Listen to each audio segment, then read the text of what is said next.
just wait a minute.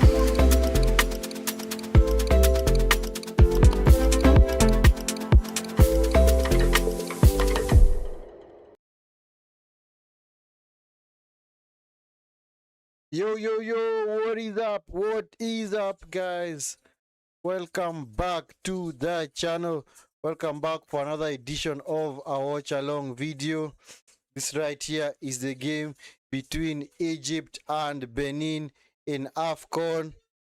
So yes, the game will be starting at the top of the hour, so we are just about ready to get and see the lineups. And as always, guys, do make sure that you hit the like button and subscribe to the channel if you're not already subscribed. If it's your first time on the channel, please guys, do me an awesome favor of liking the video and subscribing to the channel. Maybe you can also let us know where it is you're tuning in from, where it is you are gonna be enjoying this watch along from. So just ensure that at least you do that, guys, because at least the past we've had that and at least it's been good. So of course, if it's your first time, please let us know where it is you are joining us from. And as always, make sure you also drop your predictions in the chat. If you fancy an Egyptian win, which many of you I'm sure I'm gonna fancy, please do so. If you also fancy a Benin win, also maybe let us know in the chat. And in fact, let me just start a poll. Based on that, let me just create a poll. Yeah, so basically, because this is now the round of 16, as you all know, guys, if you snooze, you lose, man. You snooze a little bit, you lose, man. We have seen some of the teams that have snoozed in the past, the likes of South Africa. They snoozed yesterday. They had very guilty chances to win that game, but unfortunately, they could not overcome Cameroon. So this is actually now, we're actually at the halfway stage of the round of 16 games, 4 games down, 4 other games to go. So at least by the end of tomorrow midnight East African time, we'll have already known the lineups of the quarterfinals, which are gonna be played on Friday and Saturday. And of course, whoever wins this game is gonna meet now the winner between Ivory Coast and Mozambique. The game that is gonna be played tomorrow, not Mozambique, Ivory Coast and who? Nigeria, Mozambique, Ivory Coast, and Burkina Faso. Yes, that is the game I wanted to talk about. And also tomorrow, we're going to have Algeria versus DR Congo. And later on, from 10 p.m., we're going to have the Super Eagles, Nigeria versus Mozambique. That's the game that's going to be coming on later. So guys, please make sure that you are liking the video, and also make sure you guys are utilizing the comment section of maybe predicting the scoreline. And of course, if you fancy a win, make sure you also vote for your team in the chat. And of course, if it's your first time, make sure you do that or something of liking the video and subscribing to the channel. And as always, for those that have already subscribed, as always, thank you so much for the support. Big up, man. Big up all of you. For the likes of you that have already subscribed to the channel, thank you so much for the support. As always, double salute and God bless you guys, man, for already subscribing to the channel. So yeah, so let's go now to get into our featured game.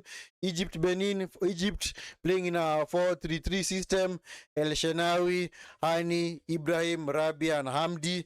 Then of course in midfield have Fati as the deep lying player maker, of course, and then Atia and Adel are gonna be playing as the 2-8s.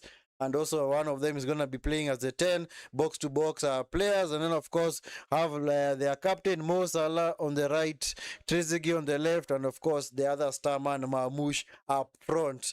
Yeah, so basically, this game, Egypt are actually making 11 changes from their last group game. Remember, Egypt had already qualified by beating the likes of...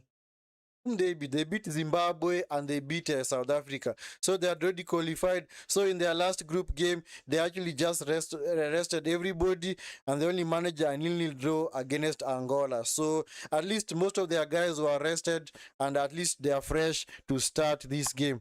Salut, bonne, one, bonne journée, bonne journée. I think that is good evening, eh?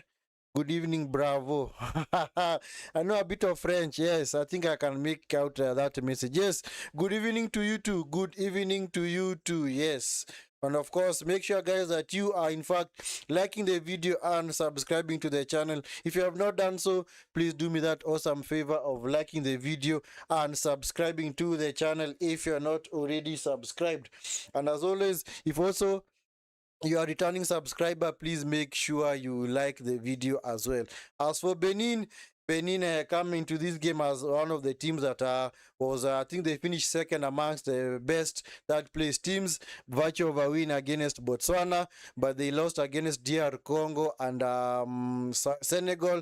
So they come into this game hoping that at least maybe they can progress, and they just have to play those, as you can see, especially many of the teams are now finished in third place. Actually, that qualified as the best third place teams. Um, Many of them actually play a very defensive game where they hope that they can just set up shop and hope that they're going to pick anything on the counter. But unfortunately, that cannot be sustainable because you are forced to go out on the attack. We saw it yesterday between Tanzania and Morocco. Tanzania were just happy to sit back, but they had started brightly, but eventually Morocco overpowered them and Morocco ran out winners. So, and sometimes you see, whenever you start with such kind of a tactic, it becomes very, very hard to get into the game because you're not used to being on the attack. You're used to defending. So now, when the onus is on you to attack, you find it very hard to create. And you saw yesterday, especially in the Morocco-Tanzanian game, Tanzania's attack was so toothless. In fact, somebody might wonder why were they even bothering to play in that game. In fact, at some point they made certain changes that did not even work at all. So that's the other disadvantage of the low block. That's why I hope for Benin's sake today they at least set up in an attacking shape to at least go on the attack. And with that, we can also now get into their team. The goalkeeper, Danjino, Oro, Vardon, Tiani, and Oroche in defense. Then, of course, Imourane, Dalmeida, and Dodo in midfield. Tosin on the right, Olaitan on the left, and of course Aloko as the lone striker. So that is the team. As for the bench, let me see whether I can get both benches for the teams. Let me see who's on the bench for either team. For Egypt, they have El Shenawi, Shobe, Photo, Ada, Sobir, Ismail, Hossam, Ashu, Saber, Shehata, Zico, another Fati, Mohammed, Faisal, and Moshen. As for Benin, they have Alagbe, Obasa, is Charlemagne, David Kiki, Rodrigue, Adam Akime, Samadu, Ahodu, Ahogubu. Oh, my friend, I'm butchering this name. I'm sorry, guys, if I'm butchering this name. Marino, is Mateo, Razak, Kosi, Amoso, Doso, and of course, the last guy is called Tessimili. So, and of course, they actually picked up an injury. So the other guy that's unavailable is called Andreas. He actually broke his leg, so he'll not be able to feature in this tournament. In fact, he was actually sent home. So yeah, already both teams are already out onto the pitch. Already listened to the Egyptian national anthem. Now we are listening to the Benin national anthem. Yes, of course, their players are very passionate listening to the national anthem. You can clearly see the emotions do run high when they're listening, when they're blood and they are singing their national anthem. So, let's hope it's going to be an exciting game. But so far, at least, I think I've not seen any boring round of 16 game. At least I've had interesting games. All that have been played in the past, especially in the past 2 days, have been exciting, and you can clearly see that we don't have the kind of game where both teams are just trying to figure each other out. You have maybe one team that wants to go on the attack and at least maybe have the honors even to win the game. If the other one does not want to win the game, that's okay. But at least because we have been denied what are they called? KG affairs, because clearly we do not want KG affairs. And guys, on to some other breaking news. Maybe some of you may have gotten this breaking news, but I'm so happy about this breaking news. I'm so ecstatic. Yes, coming out of England in Manchester. Yes, Ruben Amorim sacked by Manchester United. So that means that he's no longer the coach of Manchester United. Manchester United will be in the market to get for a new long-term coach who can actually steer the club forward. But at least Ruben Amorim, or as I like to call him, Ruben Scamorim, has been sacked by Manchester United. The news came out this afternoon in Manchester. So it actually came off the back of a very poor run of form, and his last game was the one that was played yesterday between Leeds United and Manchester United, in which they both drew 1-1. So Ruben Amorim sacked by Manchester United. So Darren Fletcher is going to be the caretaker manager for some time as United try and get a permanent manager. So that is the news coming out of Manchester this morning. Yeah, actually morning their time, but of course in the afternoon our time. So of course, maybe when you come to cover the Premier League fixtures, you're going to expound more on that sack, and of course also going to discuss further how it is going to affect the club going forward. Shelmy, thank you for the donation. As always, thank you for the donation. And guys, also make sure that if you want to support the channel, make also good use of the super chat feature that is now active on the channel. So if you want to support the channel in any way, monetary wise, please do so. Yes, any amount is welcomed, and of course we will really appreciate your donation. So thank you so much, Shelmeet, for your donation. Scamorim out, yes, facts, finally is out.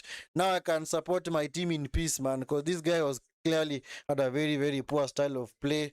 In fact, there are so many other managers that I've seen that are way, way better than him. Anyway, we're just about ready to start. We are just about ready to start. As always, guys, if you're on this stream and you have not yet subscribed to the channel, please make sure that you subscribe to the channel. And of course, make sure you also turn on the notification bell so that you can be alerted whenever we do go live and cover any watch along. Yeah. So we're just about ready to start. Egypt, of course, in their traditional kits of red t-shirts and white shorts, while Benin are dressed in all yellow from head to toe. Yeah, so the game is underway. Benin have kicked us off. Yeah, back to the defender, chooses to go long, looking for Tosin. Tosin wins the header, gets it back. It's now picked up by Fati. This is now, that looks like Hamdi back to Ibrahim. Ibrahim gives it away to Benin.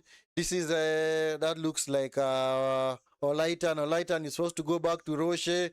Roche back to defender Tijani. All the way back to the goalkeeper. Man like Danji. I'll just call him Danji, guy, because that name is, I don't want to butcher that name. I'll just call him Danji. Danji, the goalkeeper of Benin. So guys, make sure that you are liking the video and of course subscribing to the channel if you're not already subscribed. If it's your first time on this channel, thank you so much for being part of the channel, and as always, make sure that you are liking the video and of course subscribing to the channel if you're not yet subscribed. And also make sure, guys, that you also utilize the comment section to vote. So yeah, make sure at least you are voting in the chat. If you fancy Egypt to win, if you fancy Benin, make sure at least you put that down in the chat. And also, like I said earlier, if you also want maybe to introduce yourself, if it's your first time on the stream, on top of subscribing, if you don't also to introduce yourself, well, feel free. This is an open channel. You are free to talk about anything football related that is also pertinent to what is happening so far. So feel free to do that, guys. Feel free to do that. And of course, make sure you guys are also smashing the like button as well, and of course subscribing to the channel if you're not already subscribed. Abdi Okilaoza Trezeguet. Trezeguet coming deep to get the ball. Trezeguet back to Ibrahim. Ibrahim to El Shenawi. El Shenawi looking for Hamdi on the far side. Hamdi coming forward. See what they're gonna do. Let us see what they are gonna do. It's quite a slow build up from Egypt. It's very patient build up. They don't seem to be in a hurry. Yes, going long, looking for Mamouche. Intercepted by Vardon. It's now with Tosin. Yeah, I thought he saw the keeper off his line. He tried to chip him, but it was a poor attempt of a shot, man. Very, very poor attempt at a shot, man. Come on, Tosin. Come on, Tosin. You had options, man. You had options. Anyway, guys, make sure you are liking the video and, of course, subscribing to the channel if you're not already subscribed. This is a Vinskey Valor YouTube channel. And as always, for those that have already subscribed, thank you so much for the support. As always, as we do in this stream, always double salute. And, of course, God bless for supporting the channel. God bless you guys for subscribing to the channel and also taking your time to be part of this.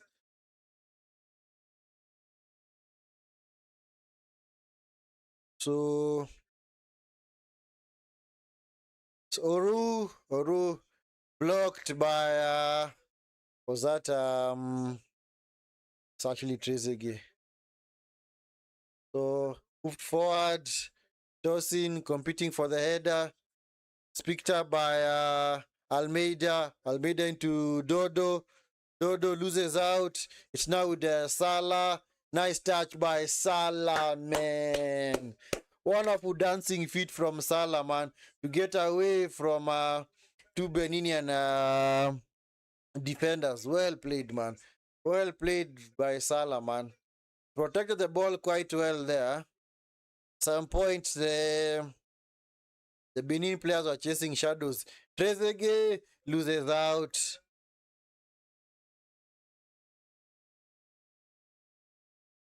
Wait, but let me see. Which it seems like maybe Egypt might have changed formations because it seems like Trezeguet is now playing through the middle, and I think it's Adel who's on the left. Is it Adel who's on the left? I think it should be Adel who's on the left. But anyway, we will see. We'll keep observing the game and see how they shape up. Is Adel back to his Ibrahim? Egypt, I think they are just buying their time. I think they're not all gung-ho as they were in the group stage. Because in the group stage, you could clearly see Egypt are playing a very, very high press, intense game. Especially against Zimbabwe and South Africa. Up until the point where they were reduced to 10 men. You could clearly see that the Egypt style of football is very, very intense. Anyway, they are the all-time, actually they're the all-time winners of AFCON because they have got the most titles. They've actually won 7 AFCON titles. Between 2006, 2008 and 2010, they won 3 in a row. 3 in a row. The likes of Mido, back then the likes of people like Mido, Abu Trika. Who else was also part of that team? Yeah, Abu Trika. Who else was there? Oh,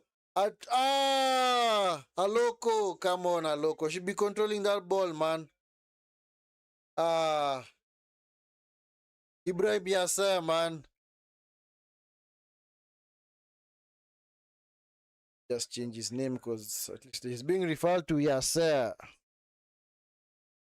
Yeah, so that Egyptian team for those 5, 6 years was clutch, man. From 06 all the way to 2010, they won 3 AFCON titles in a row, yeah? And of course, who would not mind? Man, able to get Mamouche. A wonderful pass from Salah, but it was a little bit overhit. Nice idea, though. Nice idea from the likes of Mo Salah. Anyway, guys, keep liking the video and subscribing to the channel if you're not already subscribed. Yes, if it's your first time on the channel, please do me a favor of liking the video and subscribing to the channel. This is Olaitan. Nice back heel to Roshi. Roshi into the box. Looking for a loco. Cleared by Trezeguet. It's picked up by Almeida. Sorry, Imurane, back to Roshi. Olaitan again. Benin looking quite dangerous at the moment, eh? Aloko, come on, somebody line up the shot, man. Don't let the attack fizzle out. Come on, keep the momentum. Keep the momentum. It's not like I'm supporting Benin, but I'm actually an advocate of ensuring that teams do strength. Oh, Mamouche! Ah, Mamouche! One on one, bro. Ah, Mamouche, bro. Just need to lift it over the keeper, man. What a wonderful pass from Salah. Can clearly see how Benin can be hurt by such a counter attack from Egypt. Mamouche, you made the wrong option. Maybe you should have taken the ball to the right hand side onto your stronger foot, but he went onto his left foot, man. And with that, at least the angle became more difficult for him. Unlucky by Mamouche, man. Unlucky. Egypt almost took the lead, man. In fact, in the space of a minute, either team would have taken the lead, man. Because Benin were the ones who were just on the attack, and just in a blink of an eye, they were almost considered a goal, man. Yeah, maybe those are the dangers of also playing a high line. Eh? Those are the dangers of playing a high line, because of course, the Egyptian team is well set up to play to play on the counter as well. Because of course, Salah, Mamouche, Trezeguet, very fast, man. So they can clearly combine very well. This is Hani into Trezeguet into the box. Cleared by Imorane as far as Rabia into the box looking for Trezeguet is happy to concede a corner. Ball is not out of play. So East Benin clear their lines. Back to Yasa. So anyway, nice passage of play, man, by Egypt, but unfortunately unable to create a guilted chance. This is Hani. Yes. An interesting start to the game, man. I'm happy at least both teams at least have made positive start. That is what you want to see. Just don't want one team to be sitting back and just be on the defensive from start to finish and hoping that they might just nick something on the counter. Yeah, those anti-football antics, I honestly do not like them, man. If it comes to the knockout games, it's supposed to stand up to be counted, man. I see what Mamouche was doing there. He was clearly being confused by his manager on the touchline because he was passing that ball straight to the path of the manager, but the manager was outside. Trezeguet! So gonna be a corner to Egypt. Was that offside? So it's actually Adele, yeah. So Adele is the one who's playing off the left. Adele is the one playing off the left.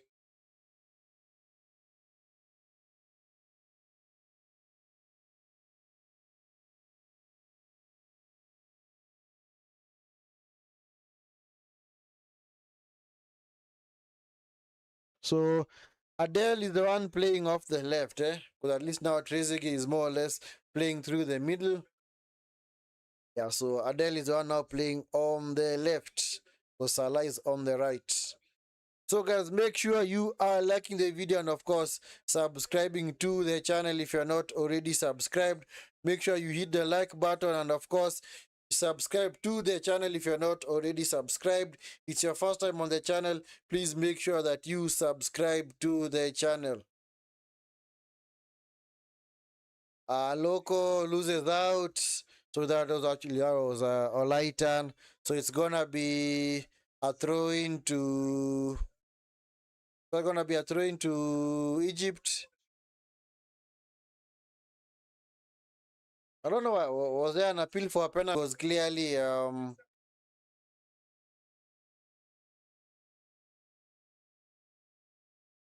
Loco unable to get past his man, so he's forced back. It's a foul by Aloko, so trying to do too much to get to the ball. Yeah, he fouled. Yeah, yes, yeah. So that was Rabia. He actually fouled Rabia. Hit him in the back of the head. So it's going to be a free kick to Egypt.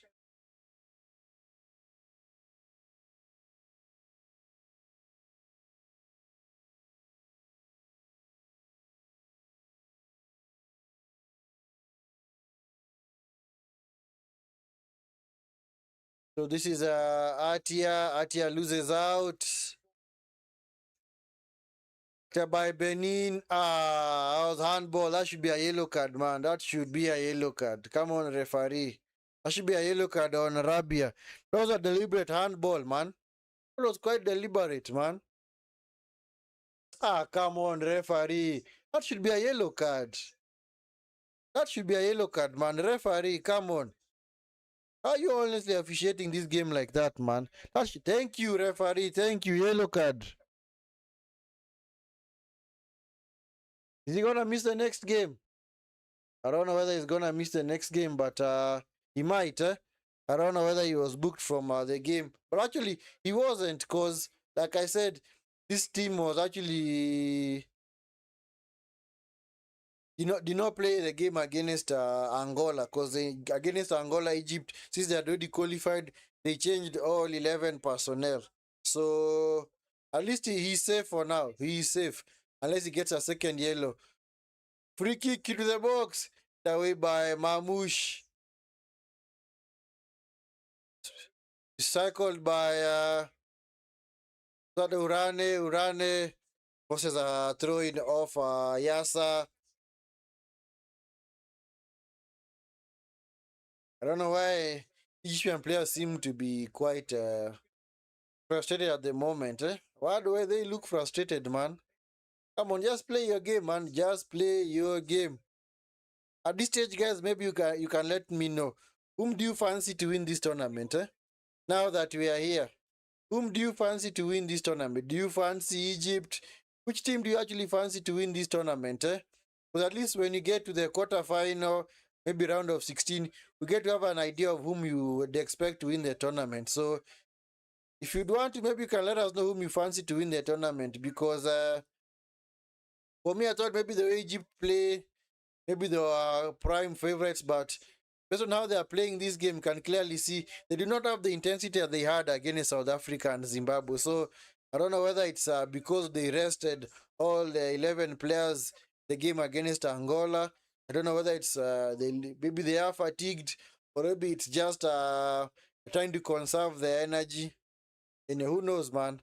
Because of course, based on the attacking metrics, Benin have had more attacks than Egypt. So clearly it's going against the script.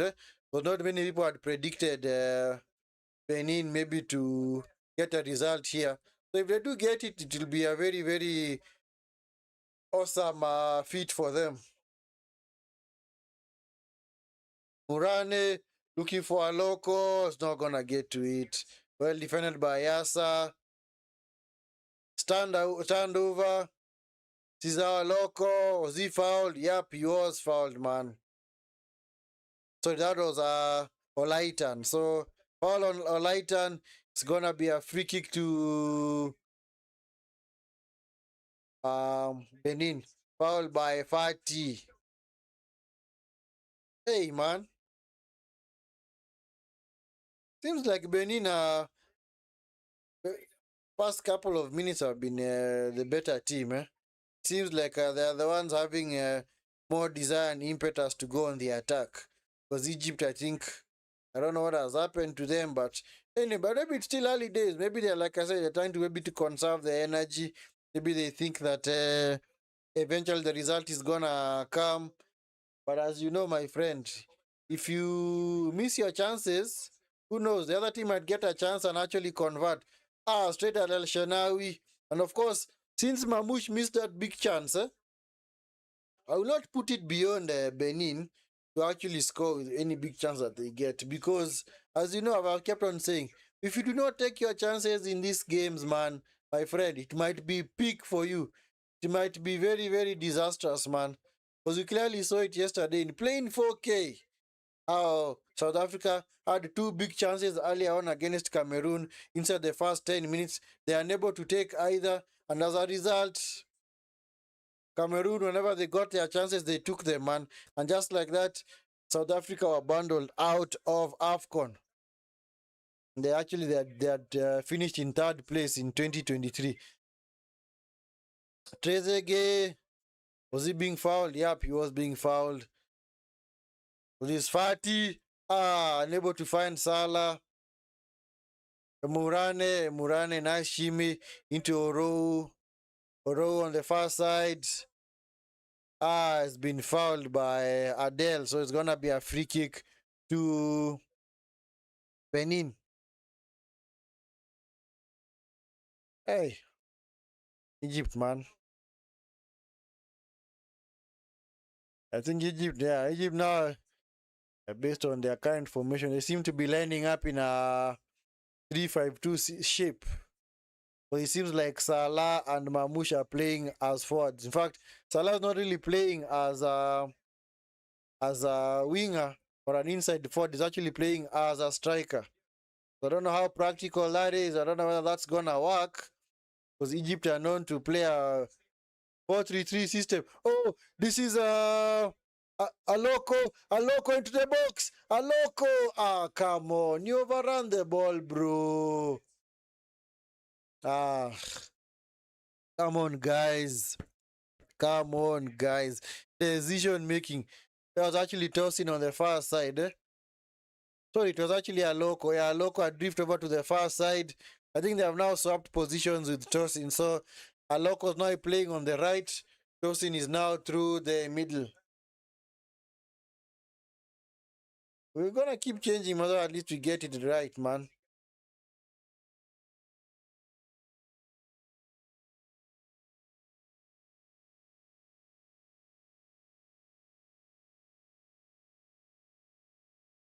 Yeah, so this looks like this is Yasa Arabia. This is Fatih. Atia.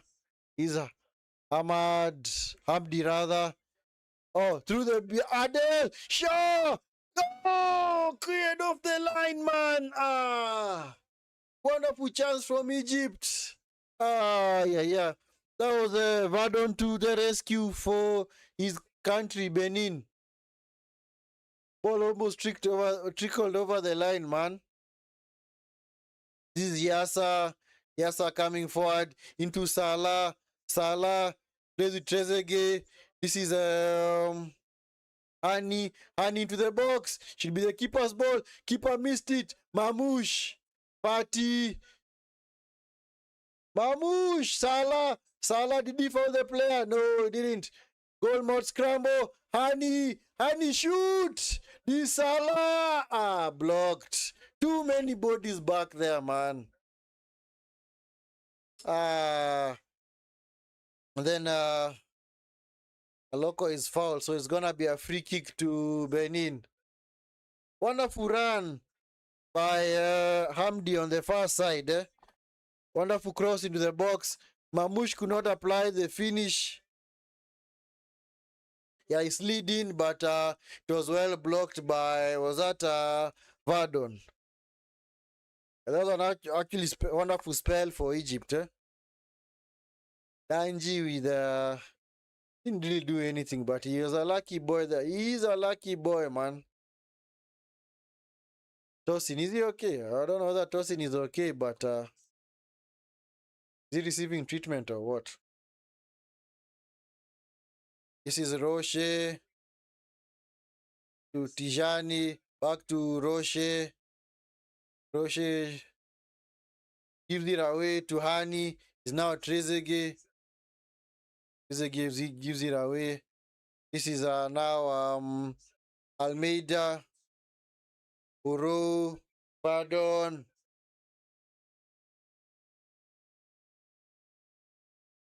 Uro goes long. He's looking for no one in particular.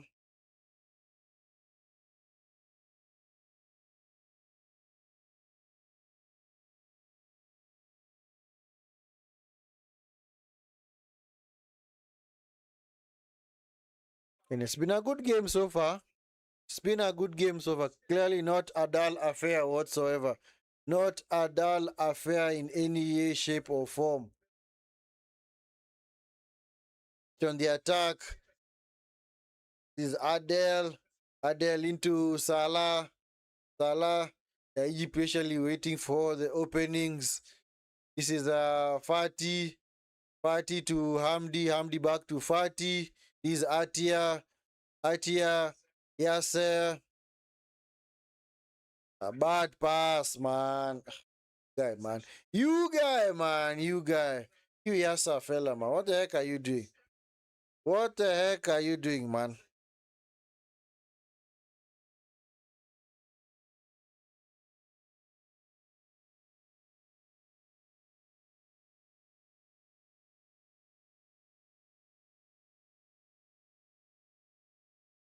So this is Aloko. Aloko coming forward. Cross to the box. Picked up easily by El Shenawi.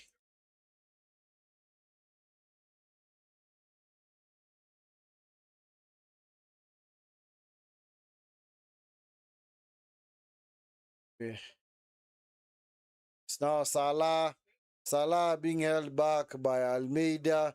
There's going to be a free kick to Egypt.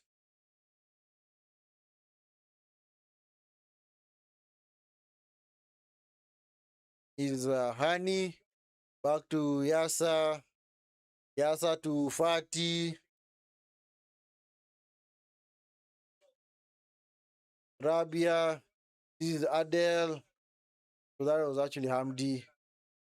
Atia. This is Yasser. Yasser into Hani.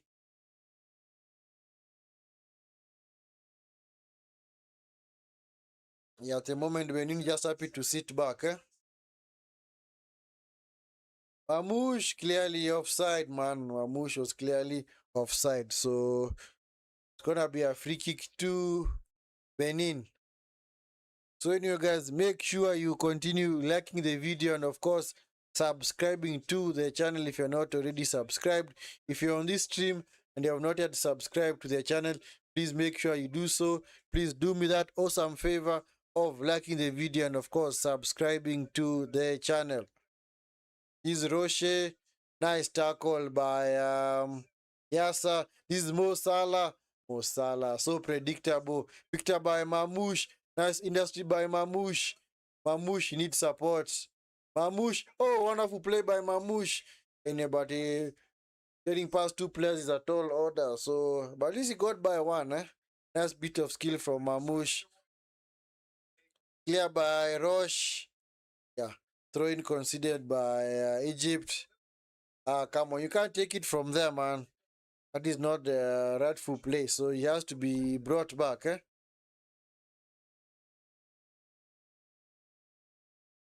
At least Tosin is back on now. He had a change of shots. Now he is back on.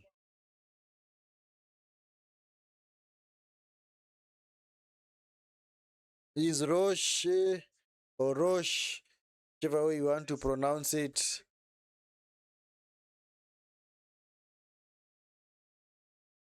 Jani into Vardon, Vardon into Oru, back to Vardon, to Danji, the goalkeeper.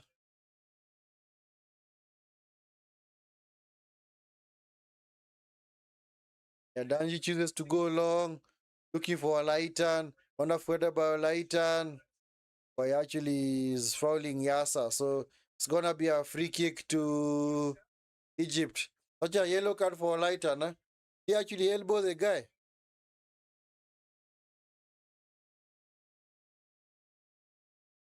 Oh, yeah, the name is pronounced as Olatan. Okay. Anyway, okay. You see, some of these decisions are quite debatable because, okay, if a player is going up for a ball, do you expect him to leave his arms down like this? Of course, if he's gonna jump for the ball, he's gonna jump like this. You need to go up. It's like building momentum because it's like what you call it? Newton's third law of motion. Like for every nini action is an opposite reaction. So you do this, your arms go down as your body and your neck go up and your head. So it's like this. So you can't jump like this because of course you also need to maybe increase your area of base support so that you can have wonderful balance. This is wonderful play by Mamouche. Mamouche, you're doing too much, man. Play with your teammates. You can't take on everybody, man, on the pitch. This is not tennis or golf, man. This is not individual brilliance, man. These are team sports. Nice touch.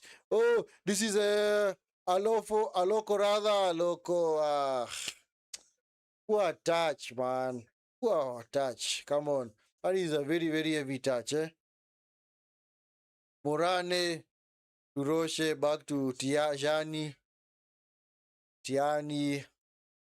Almeida, back to what is Vardon. This is Oro. Oro coming forward. Oro is back with Almeida. Almeida is happy to go back. Pretty much slow build up as well from Benin. Eh? Maybe they're just trying to pass through the lines. Eh? They better make sure they don't lose the ball there, but unfortunately, Atia is trying to acquire the ball illegally, so he concedes a foul, man. Atia has given away a foul.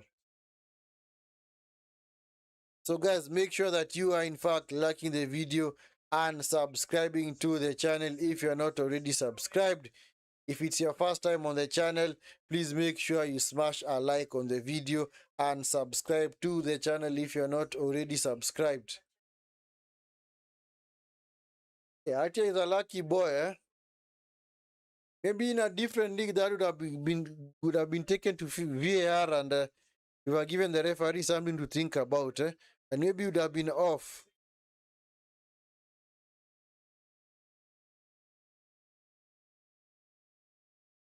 And of course, this one now is also very frustrating, especially for many players, that sometimes decision making is so poor because if you are giving away fouls a halfway line, eh?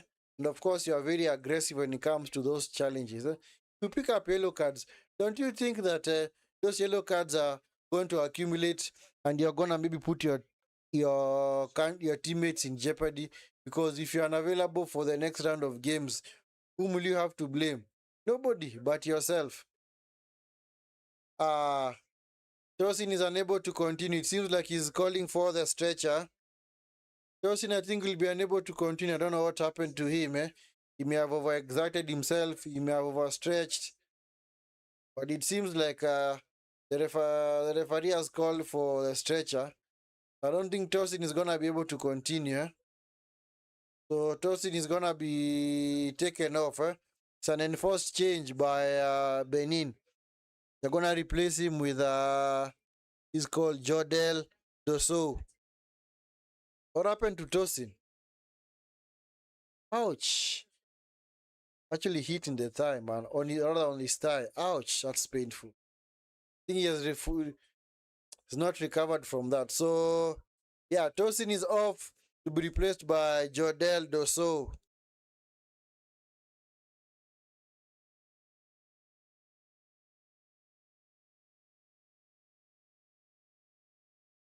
So, Benin being forced into a change there. So,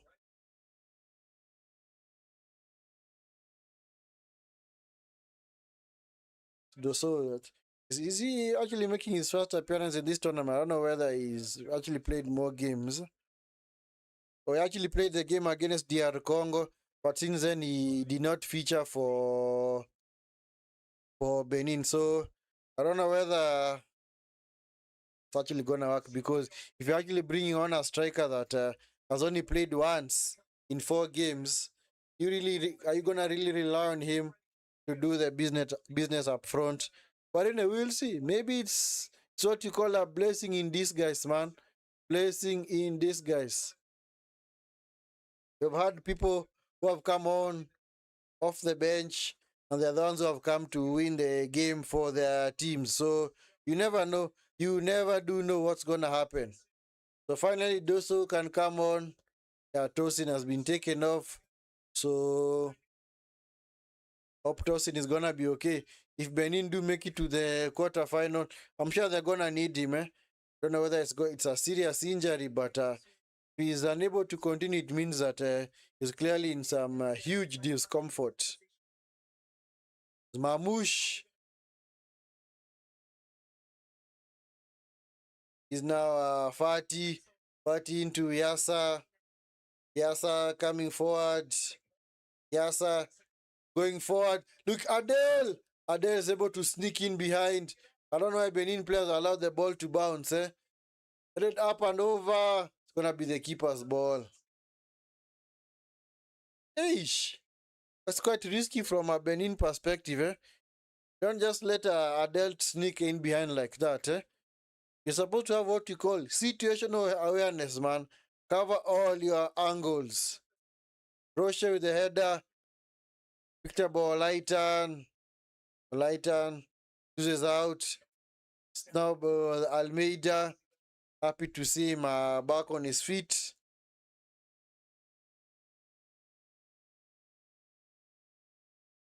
Jani all over the top, looking for a loco. So this is Dosu rather. This is Dosu.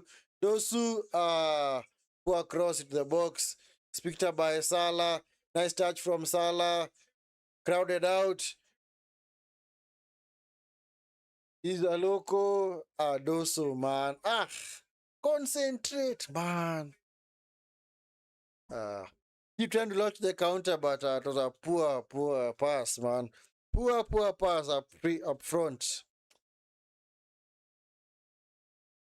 In the game has kind of settled into a pattern where both teams are unable to keep the ball for long. This is Salah coming forward. Nice pass by Salah. Wonderful intercepting for Tijani. Picked up by Loco. Riley chooses to go forward, but it's a bad pass, man. Adele coming forward. Nice touch from Adele. Sorry, actually Trezeguet. Oh, Trezeguet, man, I actually forgotten about Trezeguet. Salah, not Salah was doing there, but looked like a very interesting pass. There's nobody in the box for Hamdi to cross to. Eish. See, now that's the other thing that now happens whenever you are playing Mamouche. Mamouche is not really an out-and-out striker. He's more of a shadow striker who can also play on the left and on the right. And normally seems he likes to come deep to get the ball. Whenever now there's an overload on the far side and Egypt working able to maybe get somebody on the ball and maybe cross into the box. He has nobody to pick out there because Mamouche, like I said, you don't expect Mamouche to be contesting for headers and such. Yeah, well read earlier chance by Egypt. It was well read by Vadon off the Salah pass. This is Hamdi. Hamdi loses out. Picked up by Oro. Oro into a light turn. This is Oro. Oro coming forward. Doso. Oro. Cross it. Almeida. Come on. Stretch for that ball, man. It's now picked up by Salah. Salah looking for Mamouche. It's 1-on-1. Mamouche! Too weak, man. Get up, man. Get up, Mamouche. You're not getting a penalty for that, Clearly, you're not going to get a penalty. I mean, a free kick for that, rather. You are just too weak, man. How does Verdon just brush you off the ball like that? That was actually Tijani. How does he just brush you off the ball like that?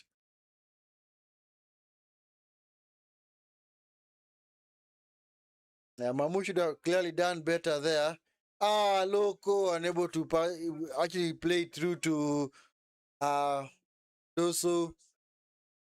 Dosu has been quite impressive ever since he came on. Can clearly see he carries an interesting attacking threat for Benin.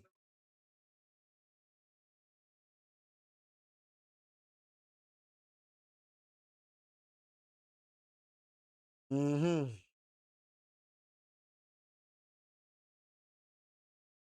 Yes. So gonna be a throw in. And this CAF president, man, hey, this guy, man, the dedication that this guy has had to this tournament. He's literally been to almost every game, maybe like 95% of the games. He showed up for the two games yesterday. Now he's showing up for this one as well. I'm sure he's also gonna be over to the venue where Nigeria are gonna play Mozambique.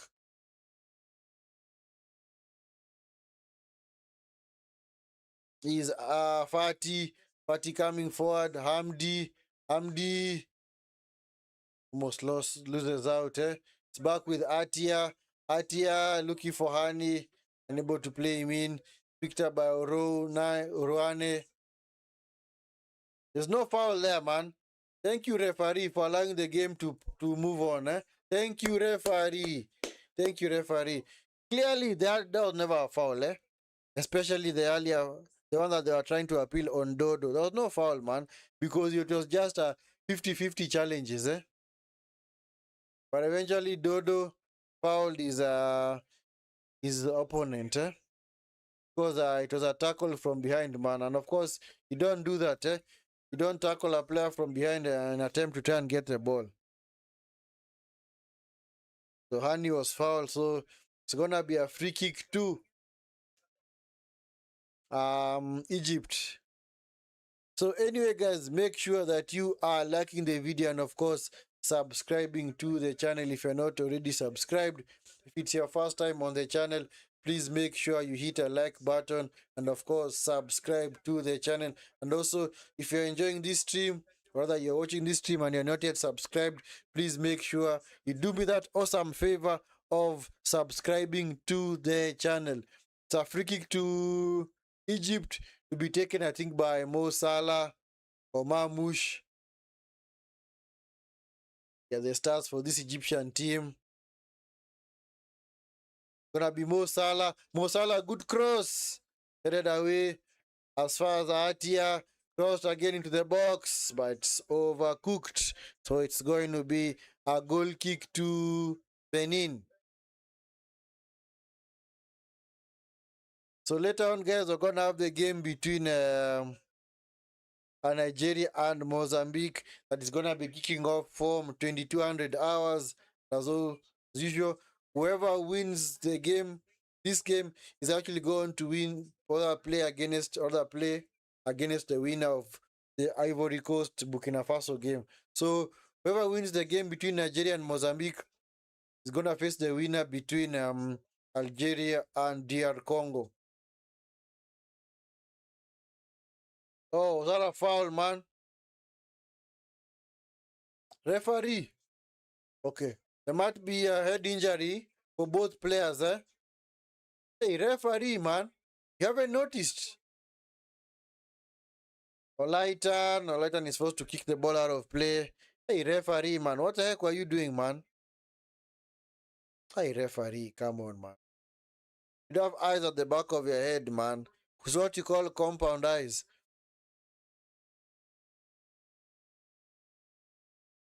So it was coming together, but you didn't see the severity of the challenge. Ouch. Then why was Hamdi holding his head? Clearly, he was the one who was went in with his foot, while Aloko was attempting to head the ball. So as soon as Aloko went down, you could clearly see he also went down, and now he started holding his head. Oh, is it actually his foot? I think maybe he landed awkwardly, Ouch. Might have been a very awkward land for Hamdi. Oh, yeah, okay. So I thought he was holding his head, but he's actually holding the back of his knee. I don't think he's going to be able to continue. This guy is done as well, That landing was very awkward. So it's going to be another enforced change due to an injury, man. It's going to be another enforced change.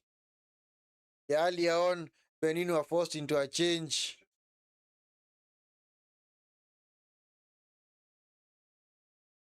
Yeah, Tosin was forced off to be replaced by Dosu, and it seems like Hamdi is not going to be forced off as well, So it seems that might be an awkward landing, It seemed like that might be a very, very awkward landing. I don't know whom they can bring off the bench.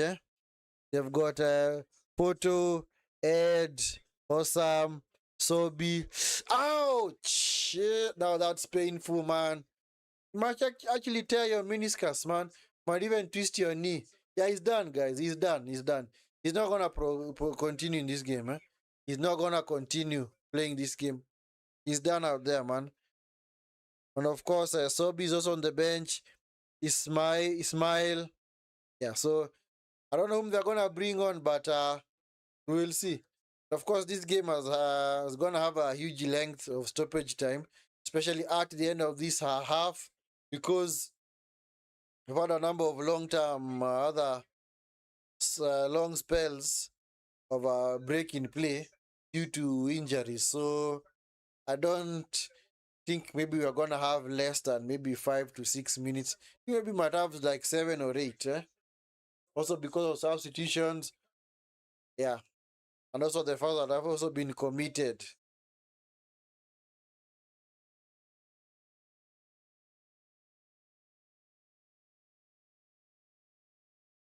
So yeah, clearly Hamdi is gonna be taken off.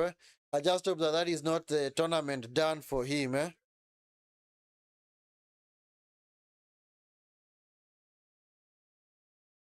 Oh my God, this might actually be a serious injury.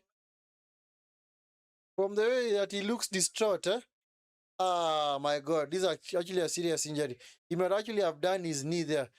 Might actually be a torn ACL, PCL, or even a meniscus tear. Because whenever you see the stretcher being brought onto the pitch and the player is staying down for long like that, clearly know that that's a very, very bad injury. That is a very bad injury. See, they've even brought on they've actually placed the brace around his left knee. So this might actually be an ACL injury. It's called anterior cruciate ligament, or even a PCL injury is called posterior cruciate ligament. Those are the the ligaments that now join the top side of your leg to the bottom side, and they actually meet at your knee. And now when you do, or maybe when you tear one of those ligaments, you know that you're gonna be out maybe for like around a minimum period of 10 months. 10 months is the minimum period out whenever you have such injuries. So it's clear that this guy is gonna be out for that long. Because also seems like don't even want to see it again. Oh, yeah, that might be a turn. Yeah, yeah.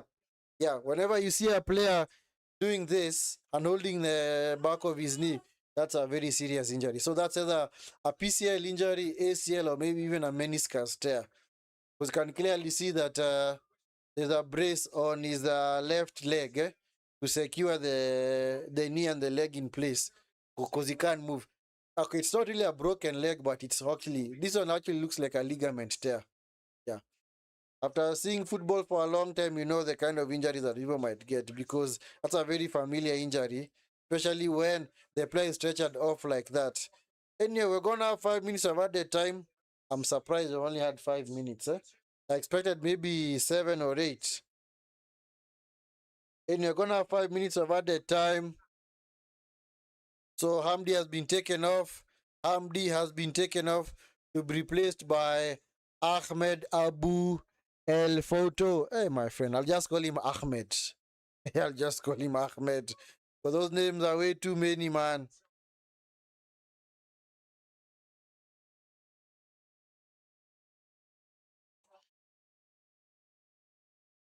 So Fatih chooses to go long looking for Mamouche.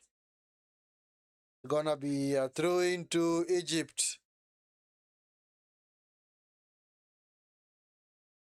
Jani unable to keep the ball in play, so that is going to be, yeah, he's slipped off the field rather.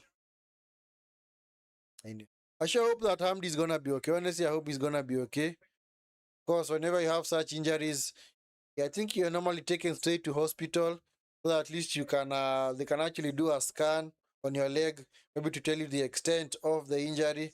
Yeah, that is what is gonna happen. Because there's no point of taking him to to the what? What? To the dressing room, and you might actually be in a lot of pain. So maybe you just need to maybe get some ice on it, and then maybe see whether maybe you can take him to hospital. I don't know whether he's maybe gonna prefer going for the scan over at his hometown, because what happened? Because of course, guys are actually on his way back home. There's no way he's gonna be back for this tournament. Like I said, that is actually a very very nasty injury. Yeah, we've seen them before. That is normally a very very nasty injury. Yeah, so I hope he's gonna be okay. Honestly, I honestly hope he is going to be okay. Uh, it's sad. You don't want to see players get such injuries, whether it's rival players or players from your own team. You never want to see players getting injured like that. It's because that's a very bad injury. I say it that way because I've had a similar injury. Yeah, I also had a similar injury some time back. Yeah, I'd also torn my ACL. Actually, it was completely gone, and my meniscus was also torn. So I was after surgery, because actually you need surgery to repair the ligament. And after the surgery, you need maybe like a minimum of 6 to 8 weeks of rehabilitation and being on crutches. And then, of course, path to recovery begins. Then it becomes now maybe another 10, 11 months before now you return to full fitness, and maybe now you're able to have full use of your limbs. So that's why I know that injury all too well, and it's very painful. It's very, very painful. Oh, this is a Dosu. Ah, nice defending. Nice defending, man, from Ahmed. No, that was not Ahmed. That was actually Fatih. Nice defending from Fatih.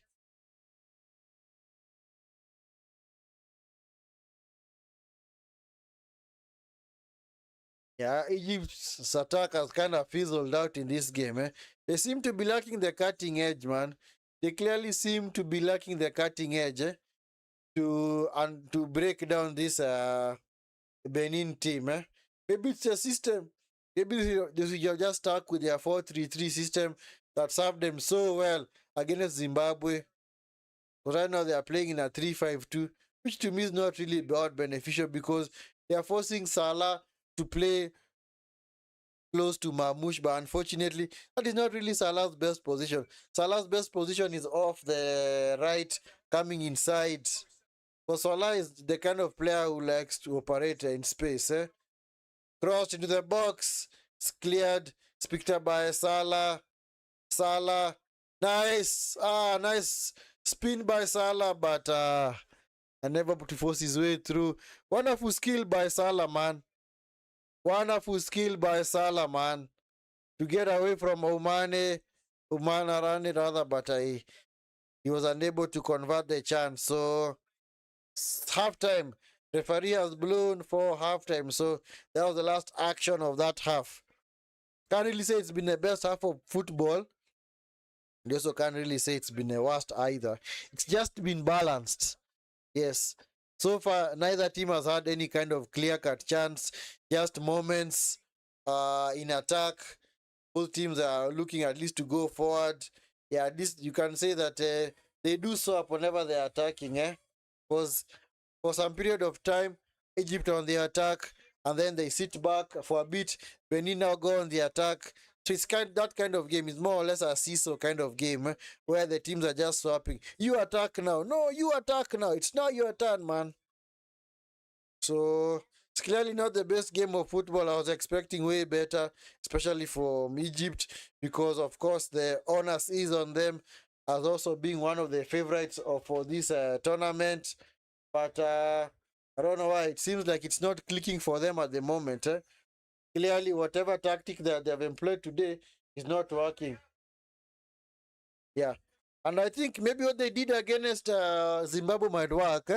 Maybe they can take off maybe like a Trezeguet and bring on this guy that they brought on against Zimbabwe. And I like the way they played. Was it motion? Yes, it was motion.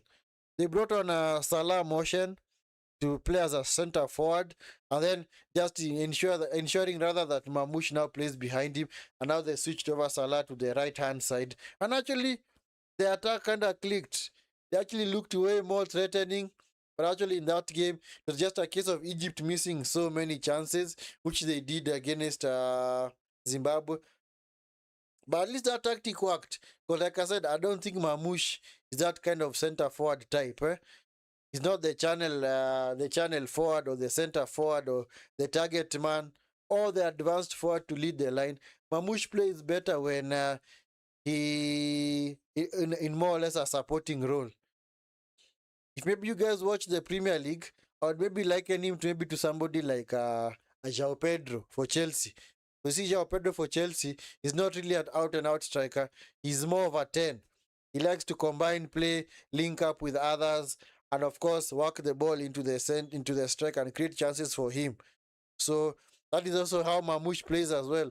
So Mamouche is not really the kind of striker who's gonna be getting to the box, being on the end of crosses, maybe trying to get flick-ons or maybe bring others into play in the box. That's not his style of play. For him, he works best when he comes short. He combines with the midfielders. He's able now to spray it wide to the wingers, recycle it. Maybe also as he advances rather into the box. So maybe they just need to change their system now, because clearly the system is not working for them at the moment.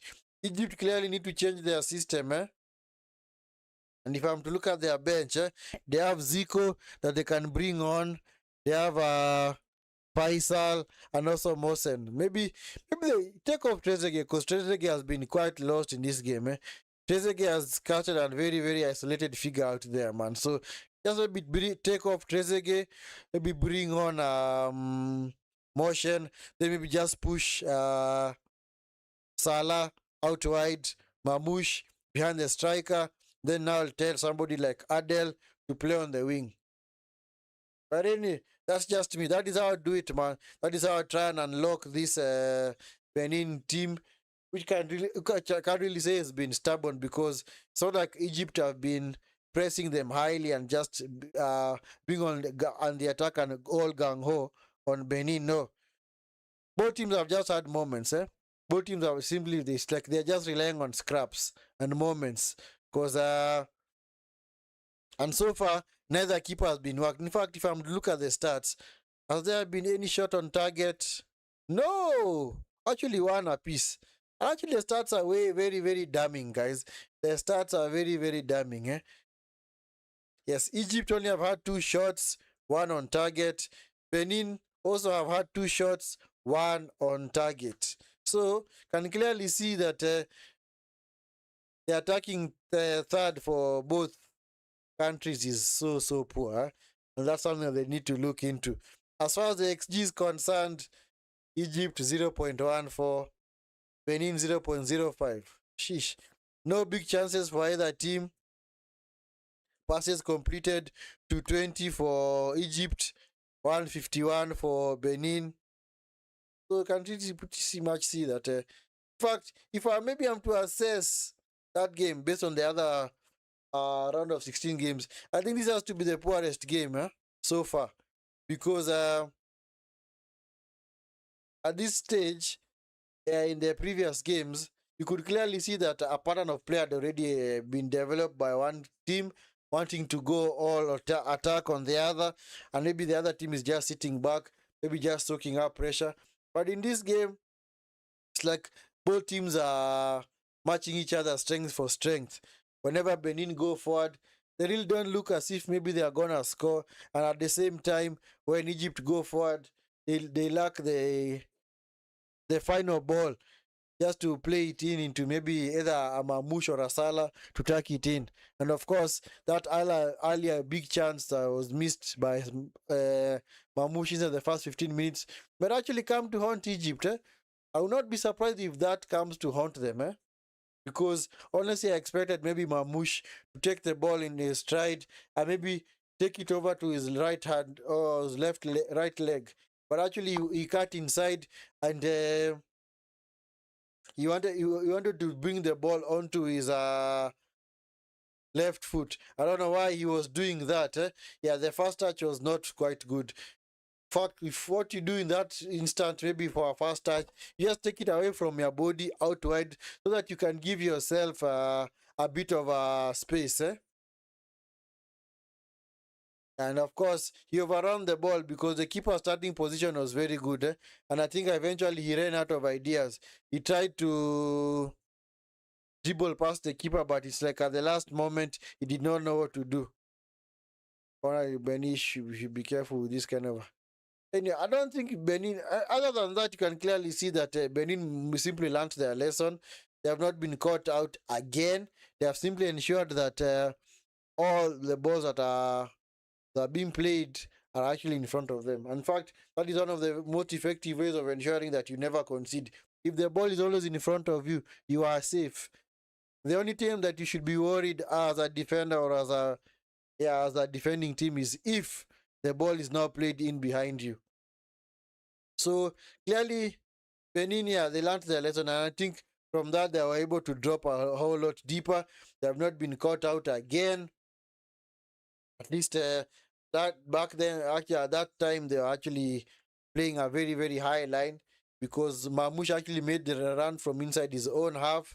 But it seems that they've more or less settled into what we call a mid to low block. As for Benin, have they also had any clear-cut chances? No, I don't think they've had any clear-cut chances. I think it's just that they have also not like capitalized on maybe any chance that they have gotten, unless maybe progression into the final third, because they have not really had any clear-cut chance, and at the same time they have not maybe created quality chances for their strikers as well. And of course, Tosin, Olatan, and Aloko were actually happy to interchange, but as soon as Tosin was taken off, could clearly see that they have not interchanged since. But actually, this Dosso fella, the guy who has come on to replace him, he's actually doing well. He's actually doing well, man. He's actually holding the line well. What happened to Amorim? Like I said, yes, he was fired. He was fired. Yay! Best news of the year, man. It's a happy new year, man. Happy new year, man. Amorim done and dusted. In fact, for me, I call him Ruben Scamorim because the performances on the pitch were so poor and shambolic, but somehow he'd maybe scam a win or a draw, and that is why I used to call him Ruben Scamorim because he'd scam draws and because basically United where they currently are, they should not be there. They should actually have lost more games. But unfortunately, rather fortunately for them, they were either bailed out by the opposition not having the best kind of quality up front, or they maybe just getting being able to score early and maybe just go on and defend. And if you actually check online, for any person out there that was supporting this guy, go and check the stats for United under Amorim, and you clearly see why. Any self sorry to say this, guys, any United fan who clearly understands football would have been Amorim out, because that guy, his win percentage at United was 32%. In fact, he was the worst manager at United since World War II, and World War II was 70 years ago, man. It actually ended in 1945. So that's 70 years ago. He's actually been the worst manager since then, man. Since then, all the managers that have been have managed United have had a win percentage of 50% and above. For Amorim, he's in the 30s. In fact, the lower 30s. In fact, his Premier League record, I think, was played 48 games in the league. Won, I think, he won 15. Lost, was it 18?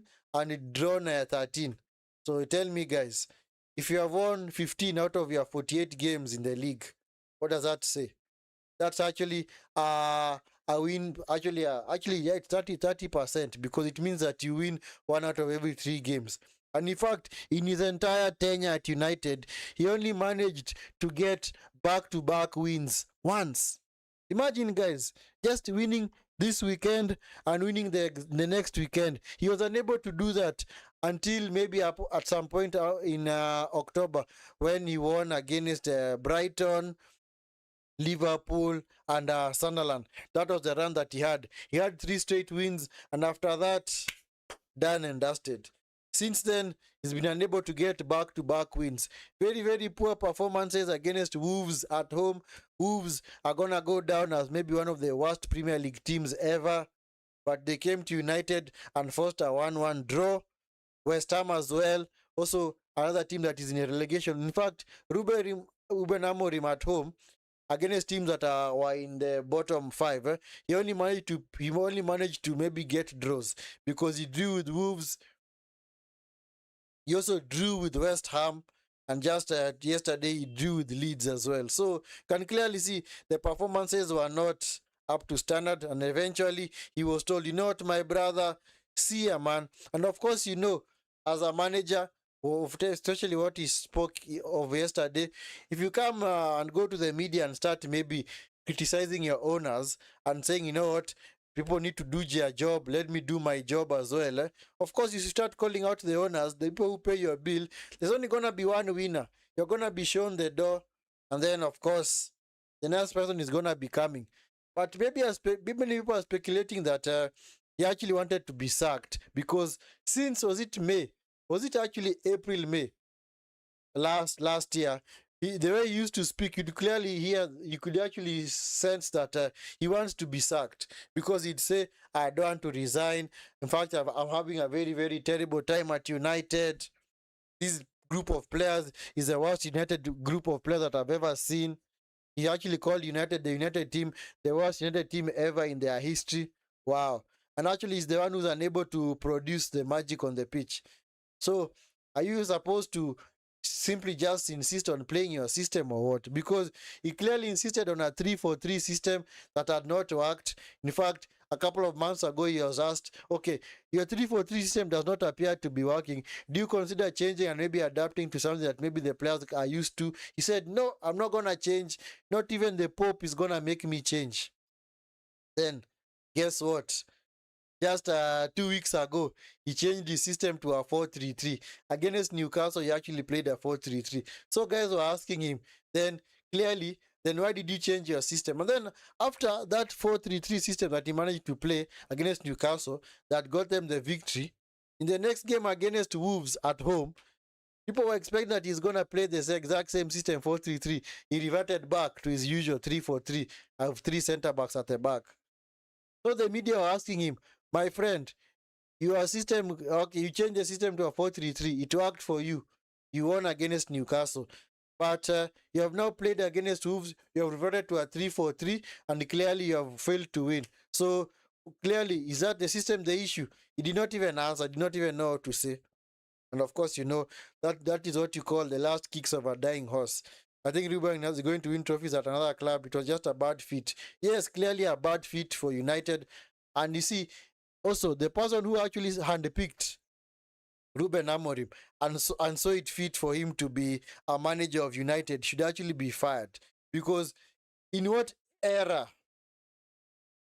do you actually think that United can actually play with a back five of 3 central defenders and 2 wing backs? They have never played it in their entire history. So how do you just come into the club and say, you know what, I'm going to enforce my system, and this is exactly what I'm going to do? That's why I said, whoever picked him and actually deemed him as a manager for United should also be fired. They should be following Amorim out of the door. Anyway, maybe he's going to win trophies at another club. But anyway, that is what people said of Ten Hag. When Ten Hag was fired by United, people said that he was going to win trophies at another club. Lo and behold, he went to Bayer Leverkusen. He only managed for 2 games, and the style of play was so poor, man. In fact, the board said, you know what, we cannot keep this guy. In fact, it's even the players who complained to, I think, to the management. They said, you know what, hey, we clearly cannot play this system. I don't know what this system this guy wants us to play. So eventually Ten Hag was sacked after 2 games. So maybe if he goes back to Portugal, or maybe a lower level league than the Premier League, he can do well. A place where maybe there isn't higher demand on the players or on maybe the system, because of course in Portugal, that's a system that worked for him very well.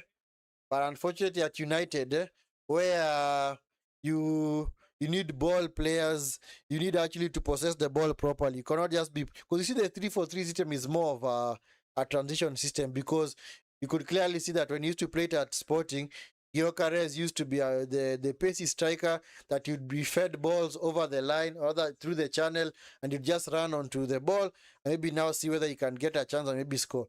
And you see, it was a system that was tailor-made for Gyökeres, the striker. Because Gyökeres had was it like 100 goals in around 150 games for Sporting. So clearly, it's a system that is suited for the striker. But now, unfortunately, now if the striker is not firing on all cylinders, what are you gonna do? Oh, turned over by Dosso. Dosso into the box, unable to play it to Olatan. It's now Egypt on the attack. Adel coming forward. Nice touch by Adel.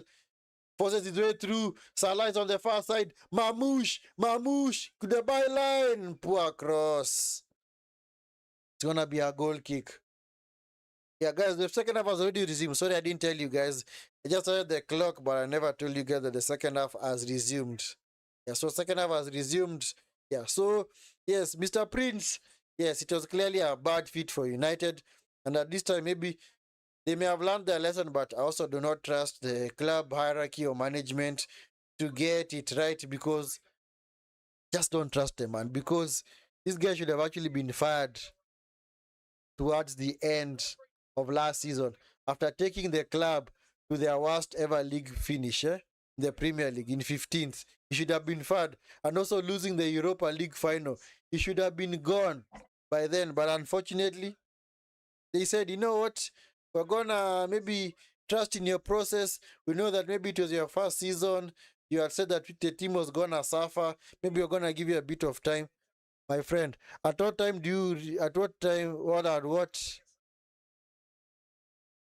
That was a bad work on a Latin, man. By 40.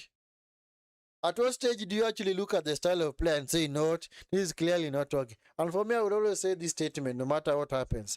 Insanity is doing the exact same thing over and over again, expecting different results.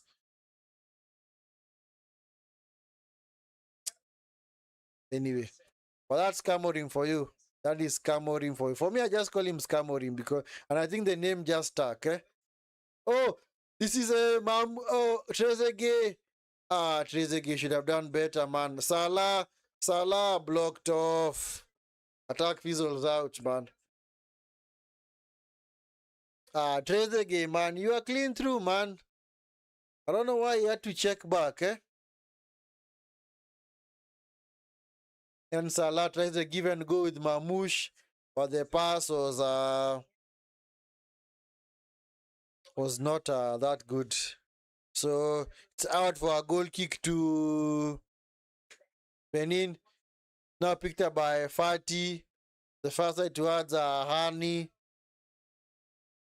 Hani plays with the Atia. Atia looking for Trezeguet. Too long for Trezeguet. Yeah, nice pass though. Nice idea though. Anyway, guys, do make sure that you are liking the video and, of course, subscribing to the channel if you're not already subscribed. Guys, if it's your first time on the channel, please make sure that you hit the like button and subscribe to the channel if you're not already subscribed. Yeah, subscribe, and also make sure you turn on the notification bell so that you can be alerted whenever we do go live, because we do cover football related watch-alongs, Premier League, AFCON. Yeah, currently right now we're focusing on AFCON. But as soon as AFCON is done, we switch over maybe to FA Cup, Premier League, Champions League, maybe La Liga. Yes, that is what we do. So please make sure, guys, that you turn on the notification bell if you are subscribed so that you can be alerted whenever we do go live. This is Hani. Hani, is there anybody in the box? Cross! Just evaded Adele. So there is to this other side to Ahmed. Ahmed recycles play into Rabia. Rabia into Fati. This is now Yasa. Yasa. Salah, wonderful touch into Trezeguet. Trezeguet into Atia. Atia into Ahmed. Yeah. Adel, challenge on Adel, so it's out for throw into Egypt. So foul by Olatan, so it's gonna be a free kick to Egypt.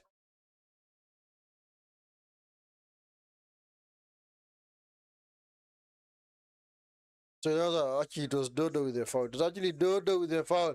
Trezeguet unable to sneak in to get that pass. Star picker by Doso. Aloku rather. The ball out of play. It wasn't. Play to the whistle, guys. Play to the whistle. Just kicked long by Benin. They turn it over. Yeah.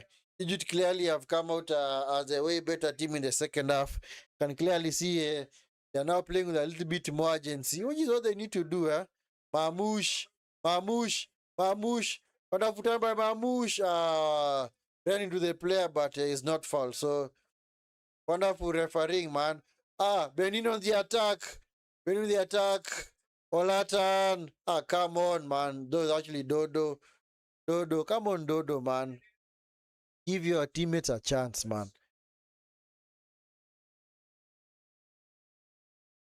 Is Doso. Is Almeida. Almeida. Is Dodo. Back to Oro. Pardon.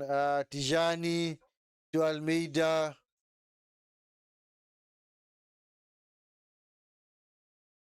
Pardon chooses to go long. Yeah. He's unable to find Aloko. So Ahmed being hustled by Aloko.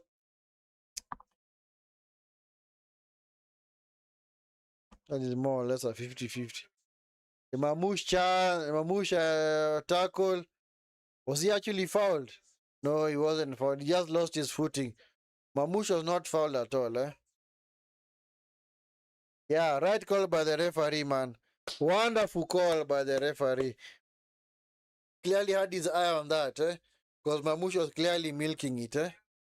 Yeah, sometimes these Egyptian teams or Egyptian players if you're not careful, they might actually deceive you, eh? Because I've been known to go to ground quite easily. So Salah blocked off. He's lucky that Benin are unable to keep the ball. So anyway, guys, do make sure that you are liking the video and of course subscribing to the channel if you're not already subscribed. If it's your first time on the channel, this is a Honey into the box. Honey, shoot! Well defended by was that Olaitan? Olaitan was supposed to go all the way back and defend for his country. That's played by Honey. Yeah, into the box, but it was well defended by Olatan. So guys, do make sure that you are liking the video and of course subscribing to the channel if you're not already subscribed. Mo Salah over the corner. Mo Salah into the box. Go, Yasa! Oh, goodness gracious, man! How the heck did he miss from there? Was it blocked on the line? It was blocked on the line, man. Ay, ay, ay, ay, ay. Ay, Yasa, man. Ay, ay, ay. What a save on the line by Oro, man. That is why you put players at the post, man. Both the far post and the near post. You never know when they'll be called upon, man.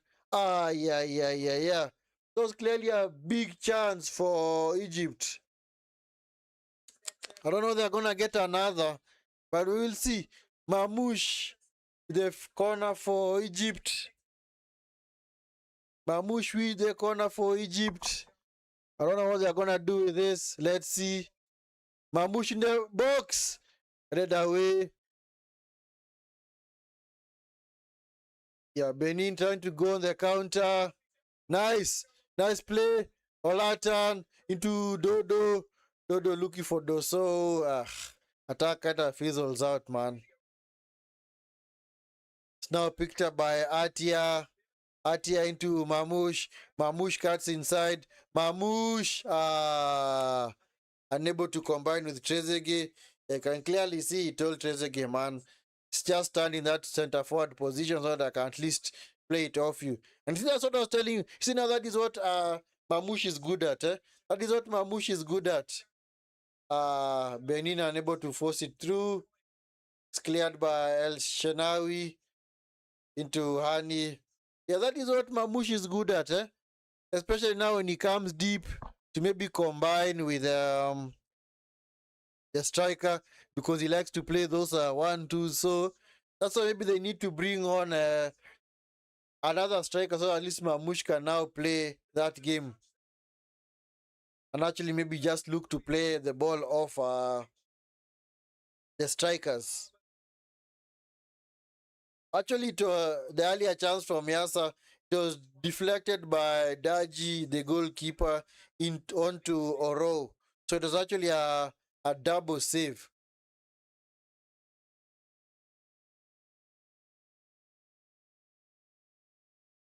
Danjinu, it's called Danjinu, man. What a wonderful save, man. What you call a reflex save, man. So Zizu is about to come on for Trezeguet. Yeah, I think Zizu is the one who's gonna come on for Trezeguet, because I don't think Trezeguet is gonna be able to continue.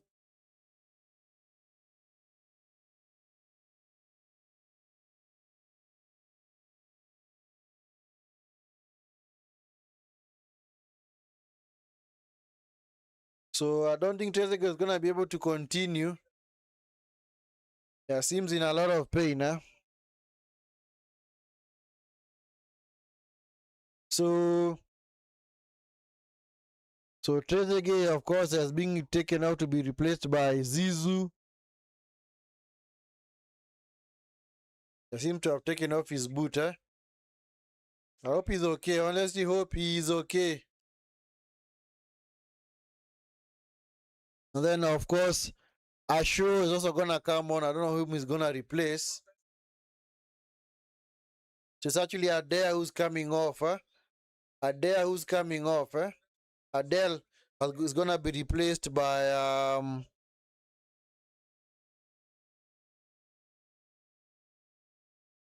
so Asho is gonna come on for Adele, eh? So that means I think Zizu is gonna play on the right. Yeah, Zizu is gonna play in the vacated position that of that has been the vacated position of Adele, and then of course Trezeguet is gonna be replaced by Asho. So this Asho fella is gonna play in midfield. Whether he's gonna play in behind, other actually way deeper, then I think Fati and Ata are gonna be freed by this Asho fella.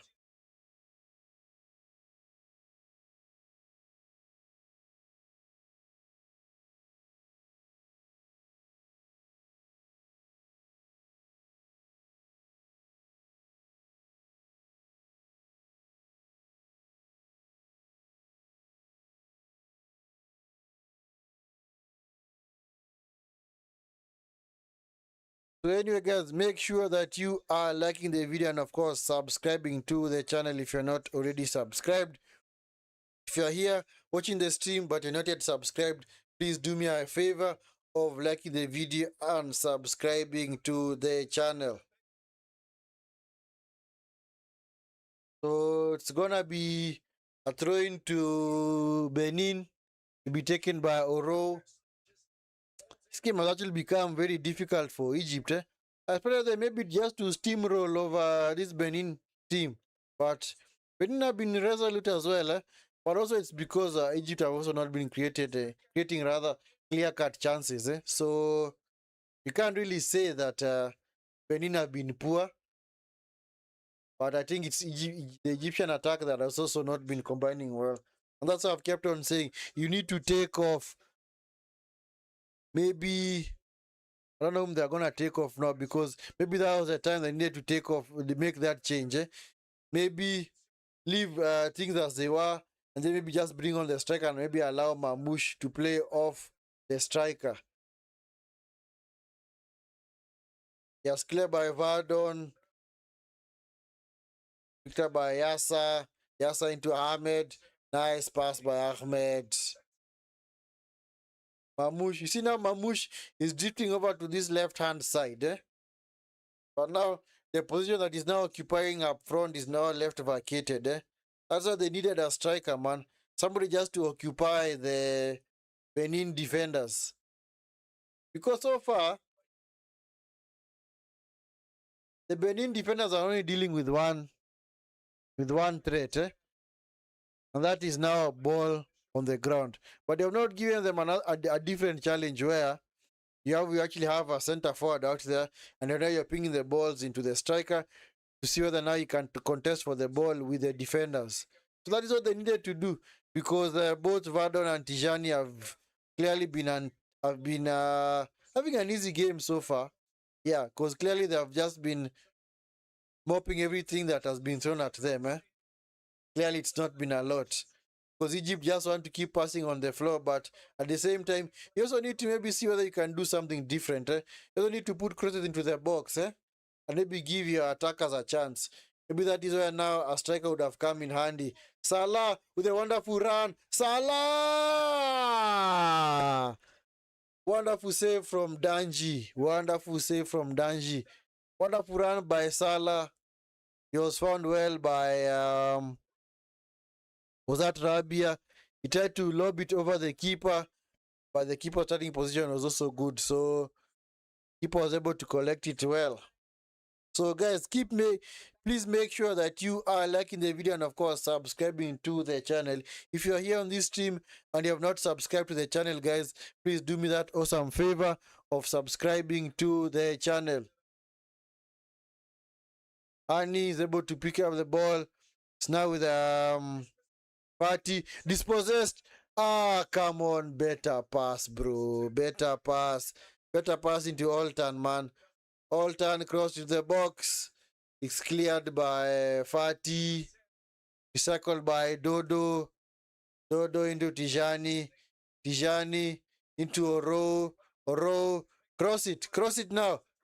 Wonderful through ball. Ah! Hey. Honey to the rescue, man. Hey, Benin, man, creating wonderful chance out there, man. Wonderful pass behind the lines, man. Wonderful pass, man. El Sharawi looks to be in some discomfort, holding that place where the sun does not shine, man. Of course, if you get kicked in that place, man, or if the ball hits you there, man, you know that's going to be painful. That is going to be painful. Because it's going to need some bit of time to recover. So guys, make sure that you are liking the video and of course subscribing to the channel if you're not already subscribed. If it's your first time on this stream, please make sure you do me that awesome favor of supporting the channel by liking the video and of course subscribing to the channel if you're not already subscribed.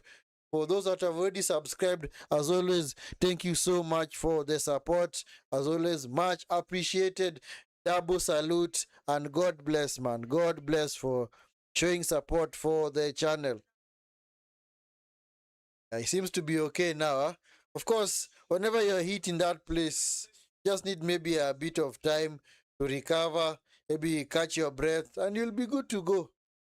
Yeah, clearly, but it's quite painful. That place is actually quite painful. I'm sure many men can identify with that. Many men can identify with that pain, man. I think now he's okay. Now he is okay. Mr. Ryan, how are you? How are you, Mr. Ryan? Hope you are doing fine. Hope you are doing fine, my brother. Yes. This game, man. Just need a spark from somewhere. Come on, somebody. Do you actually want to go to extra time? How long do you want to keep us here? It should have been a formality for Egypt. But unfortunately, it hasn't been the case. Has not been the case whatsoever, man.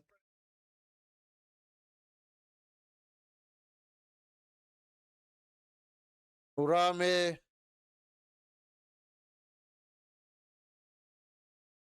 Yeah, the game is now posed very well for Benin. But at least they wanted to go for over 65 minutes without conceding. So, but I don't know whether if they decide to take a chance and maybe become more expansive and maybe go on the attack, are they gonna leave spaces in behind? I don't know that they're gonna do that, but maybe this is the time. Maybe you need maybe to take more risks. Maybe that is what they need to do next. Ahmed. Oh, clearly there's an offside position. I see you have gotten a donation. Yes, thank you. Yes, to all those who have donated, thank you so much for the donations. Yes. Yeah, finally, the super chat feature is now active on the channel. So if anybody wants to make any kind of donation to the channel, please feel free to do so. If you want to donate to the channel, yes, please utilize the super chat feature on the channel. That's handball, man. Handball on Doso. So don't know why he looks so perplexed. It's clearly handball, man. Yeah. So yeah.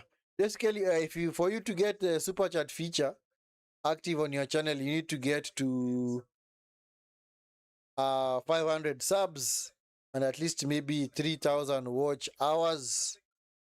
Yeah, so that is actually the first stage of monetization of the channel. And of course, for full monetization of the channel, which is now the YouTube channel now joins the YouTube partner program, you need to get to 1,000 subscribers and of course accumulate maybe 4,000 watch hours. Is a show. Nice tackle by Romane. Nice tackle, man. Nice tackle. Yeah. So that is the metric of getting monetization. So, yeah. Monetization, donations, yeah, all that, man. It's more or less the same thing. So the thing that is actually all of them are crucial because I think the one of the hardest things to maybe to build is also maybe the subscriber account, because subscriber account is actually quite difficult to build because it's not easy to gain a lot of following on YouTube. You must have at least something that also appeals to the masses, and of course there are those that are gonna appreciate your content, there are those that are not gonna appreciate it, and it's okay. The same way when it comes to any kind of product, it's not gonna be catchy to everyone. The same way with trends, maybe fashion trends, it's not gonna appeal to everyone. There are those that are gonna despise the fashion trend, there are those that are gonna like it. Now it's played by Salah, Salah out wide, Salah into Hani. Someone shoot! Goal!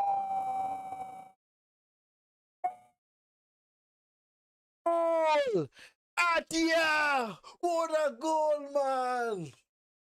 What a goal, man, for Egypt! Finally, the deadlock is broken, man. Hey, what a shot, man. Wonderful goal, man. Those are the kind of goals that you want, man.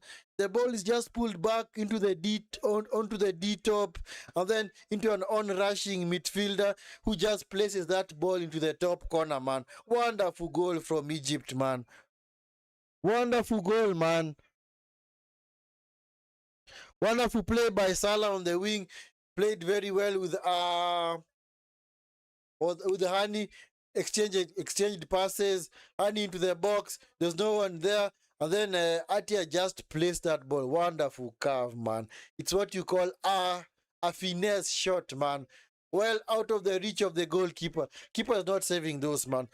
Keeper is not saving those, man. They are well placed in the top corner, man. You're not saving those. Hey, what a goal, man. Might be a contender for goal of the tournament as well. Might be a contender for goal of the tournament. Wonderful, well-placed shot, man. You have grown so fast. Really? You think I've grown so fast? There maybe in my eyes, I think maybe it might be a bit slow. But anyway, thanks, Joe. As always, thank you so much, Ryan, also for your support, man. Yes, thank you so much for the support. And any other person out there in the chat, for your consistency, being part of the watch along, being part of the stream. Thank you so much for the support as always. Always appreciated, man. Never ever think that we'll ever take you for granted. And of course, double salute as always. And of course, God bless you guys. God bless you guys for the support.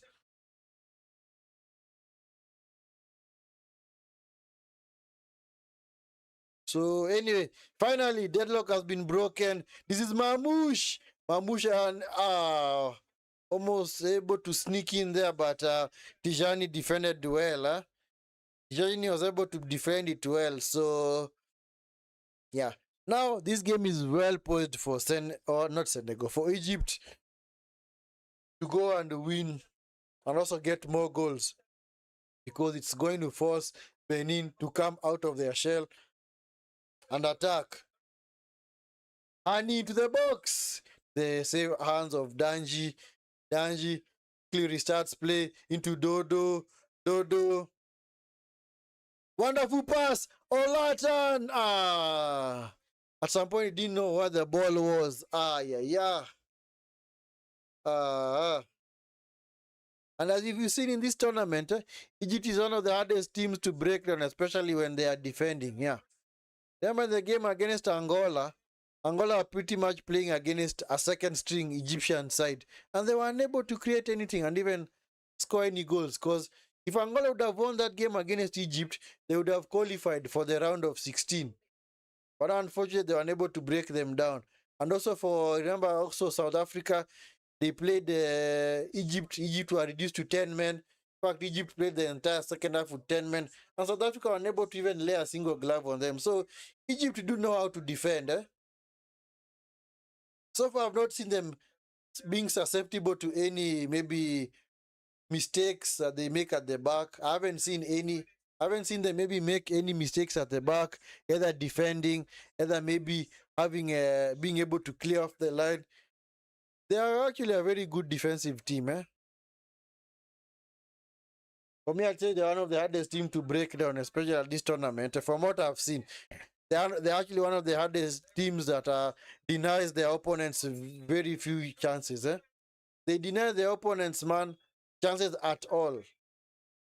Because even with all the play that all the ball, the amount of or the amount, not amount, what's the word? Even with the amount, is it amount or what? What do I want to say? Even with the way that South Africa had kept the ball, especially in that second half, and for the long periods of play, they were just keeping the ball. They were still unable to break down the Egyptian side, and at the same time, they were also unable to create clear-cut chances. So this Egyptian team, very good defensively. That's what I'd give them. Honestly, that is what I'd give them. That is what I'd give them. Because in this game, what is the XG? They have actually considered an XG of 0.11. This is a Olatan. Wonderful defending from Yasa. See what I mean? You see what I mean? They don't give away silly chances, Because let me look at the games in which they have played against the other teams, and maybe look at the XG that they have conceded, Because the XG also gives you a little at least corner. Poor corner, man.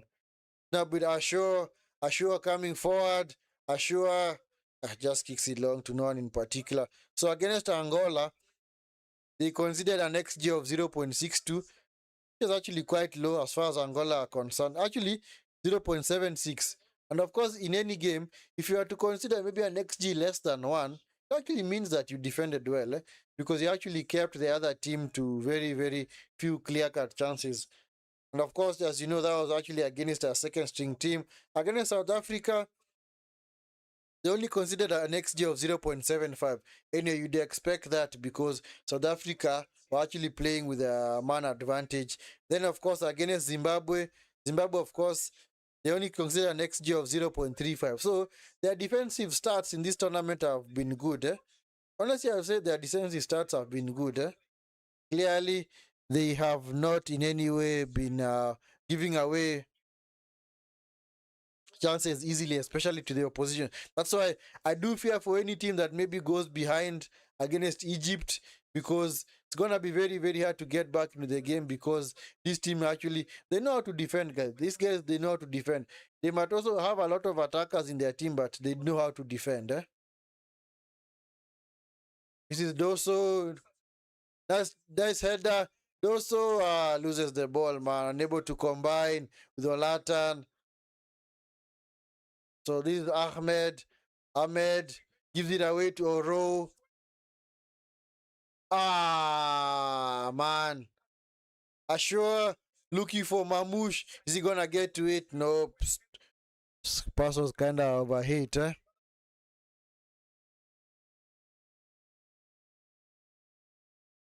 So Teselimi coming on for Benin. So Teselimi coming on for Benin to replace Doku.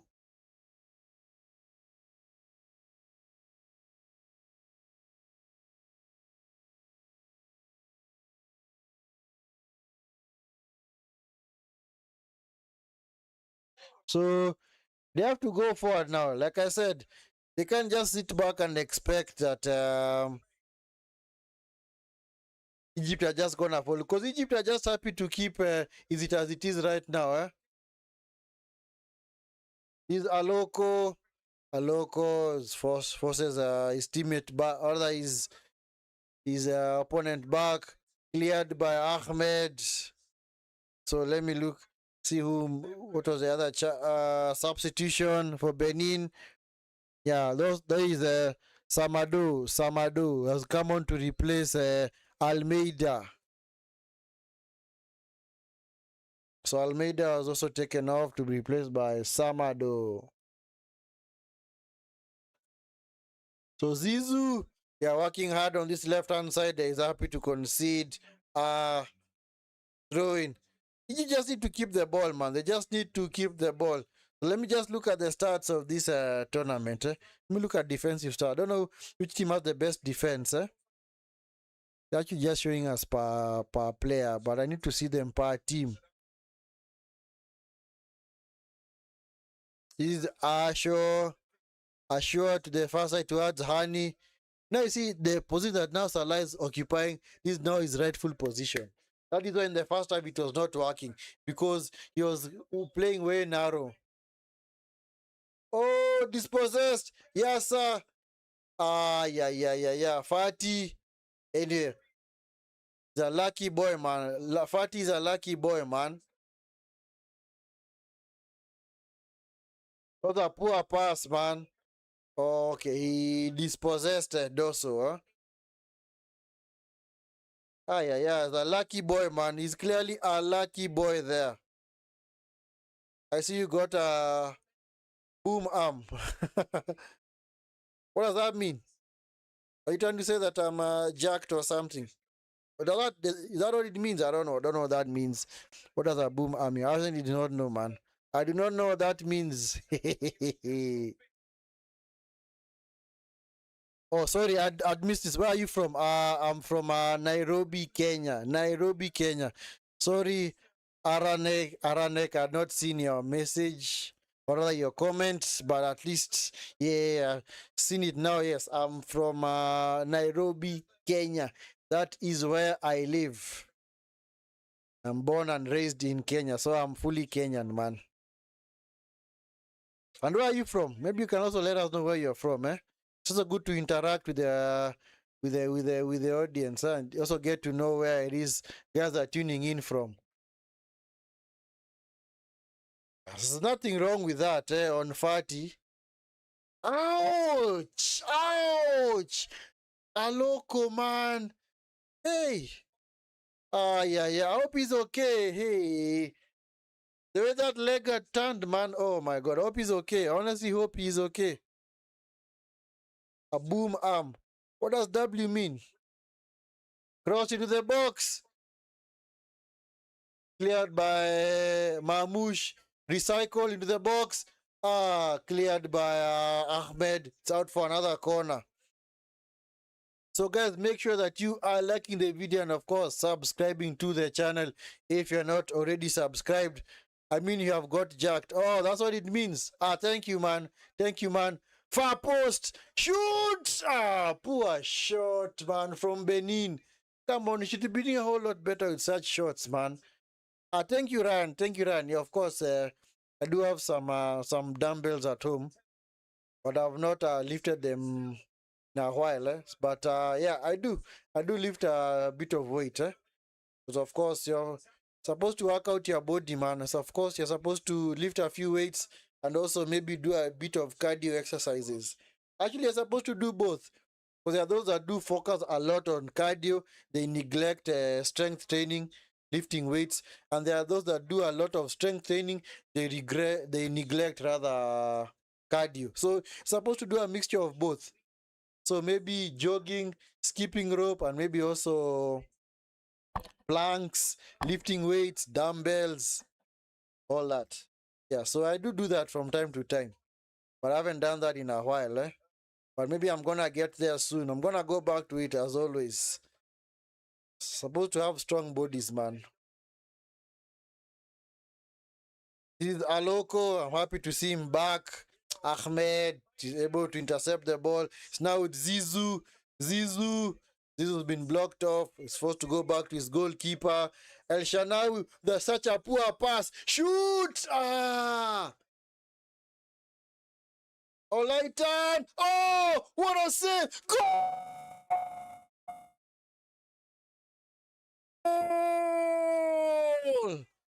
Doso, man! Doso with the equalizer for Benin. It's what you call Egypt shooting themselves in the foot. Clearly victims of their own making, man. They clearly created that chance for Benin. And just like that, Benin have equalized. Benin have equalized, man. Hey, poor pass by El Shanawi. And then Aloko attempted the shot. He fell to Olaitan. Olaitan with the cross. It was deflected by Ahmed. It was actually going in.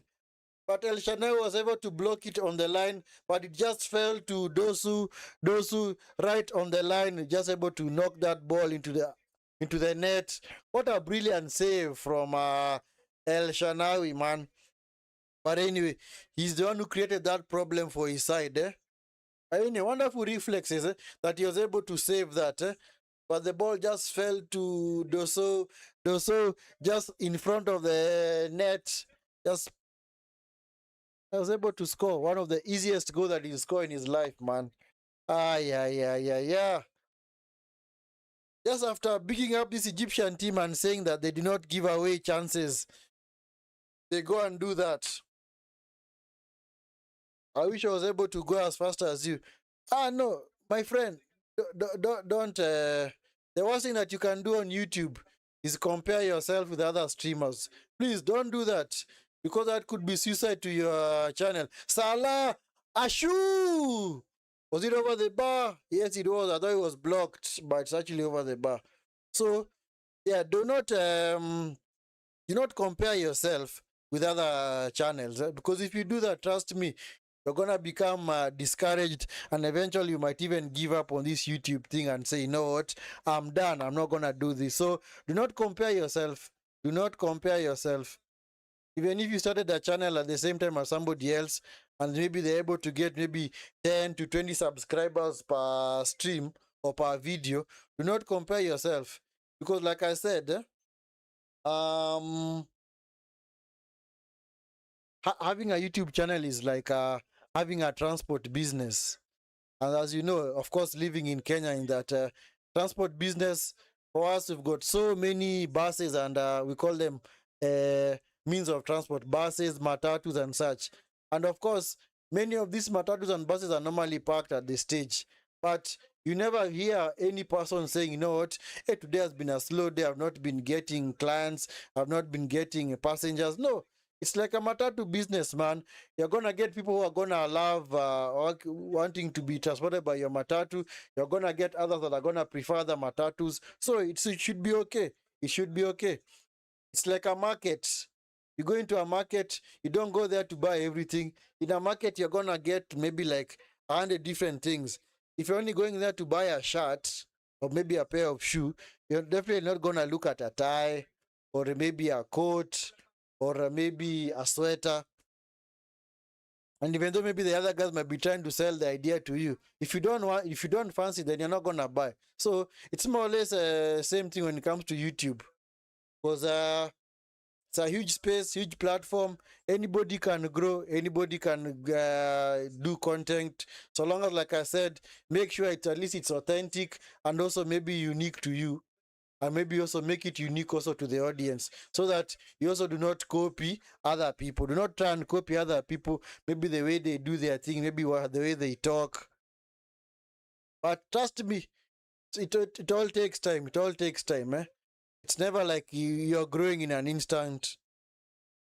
If I'm consistent, will I grow? Yes, you will. You will. Eventually, you will, man. Consistency is key. But at the same time, don't just post for the sake of posting, but at least post what you consider something that even maybe when you are bored or maybe you are not doing anything, you can actually go back to that stream or maybe to that video and actually have a look at it and actually enjoy it yourself. Because you see, you also need to look at it from the perspective of the viewer. How do they see you? Because if you do not like how you are doing your videos, they don't expect your viewers to like it as well. So the best thing to do is just ensure that at least you also, from time to time, go back to your videos, look at how they are. And of course, if you get other ways of improving, you do that. And like I said, also maybe try and mix it up, maybe try and do maybe other videos, maybe of other teams. I know you're a Liverpool and Barcelona fan, but also maybe diversify and maybe do also for Man City videos. Maybe as soon as a game is done, if you maybe want to do a stat analysis, do it. Real Madrid games, PSG, Arsenal, do all that, man. And eventually you keep on growing, man. You keep on growing. My friend, there are days in which on my stream I would get like around 5 to 10 views on a video, and it's actually been posted for around even 24 hours. And of course, you'd get discouraged because you'd be like, hey, nobody's interacting with my channel or my content. But eventually, with consistency, and you see, that is how YouTube works. YouTube actually works with consistency. If you're actually out there just posting, and of course, posting meaningful content, that is, and of course, don't target trendy things, because you see, with the trends, that is maybe the only way that you're now going to sustain your channel as well. You have to be looking for trends for you just to remain relevant. But just focus on the right content, and eventually it's going to become better. Salah! Salah! Salah! Poor shot from Salah. You should have buried that. Salah! Salah, man. Salah! Salah. Ah, it was on your favorite left foot, man. Ah, Salah, man. Ugh, anyway, it's fine. It's gone, man. It's gone now. Ah, he didn't catch the ball well, man. And did he actually try? Maybe he should have tried passing it to somebody in the middle, eh? Yeah, so Mr. Ran and any other person out there with a channel on this stream, yeah, don't be discouraged. And please do not compare yourself with any other channel. Please do not do that. That is the worst thing that you can do to yourself, because we can never all be the same. If you all do the exact same thing, trust me, we are so unique and different that if you all were to do the exact same thing, it will still be different. Why is this guy down? Come on. This guy headed the ball and then he decided to stay down. Is he okay?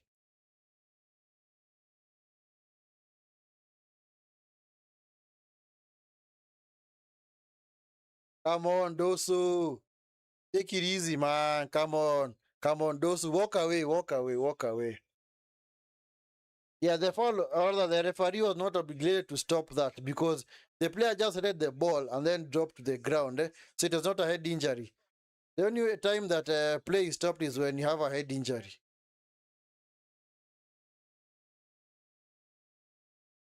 So, Mr. Ryan, please do not do that. Do not compare yourself with me or any other person out there, because our content, even though it might more or less look very similar, it has a different touch to it. It has a very, very different touch. So, because if you do that, you'll actually be doing yourself a lot of injustice, eh? Because now you'll be trying to copy somebody who appears successful. And if you do that, that would mean that now your channel will lose originality and creativity. Because you see, even as the more you do videos, you also get to discover more ways of actually being creative on stream. And now, if you try and maybe copy somebody else, you will realize that your creativity will completely disappear, and you'll just be fixated on wanting to now do something that now is more or less a carbon copy of somebody else. And you see, that cannot work. That cannot work.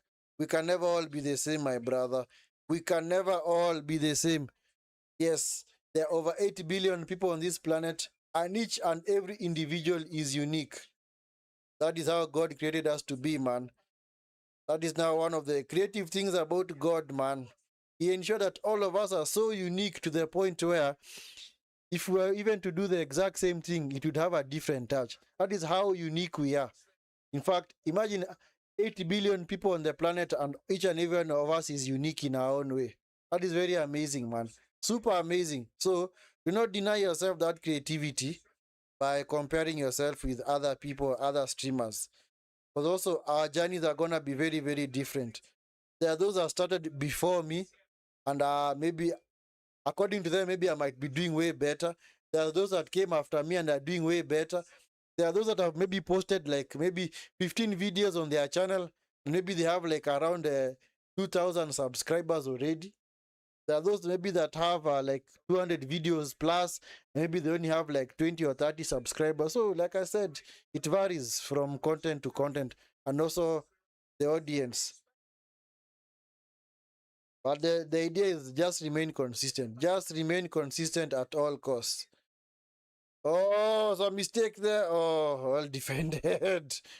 Oh, my, it was looking peak for Benin. Yeah, this guy was taken off. I don't know. He was replaced by who was this guy who was taken off? Was it okay,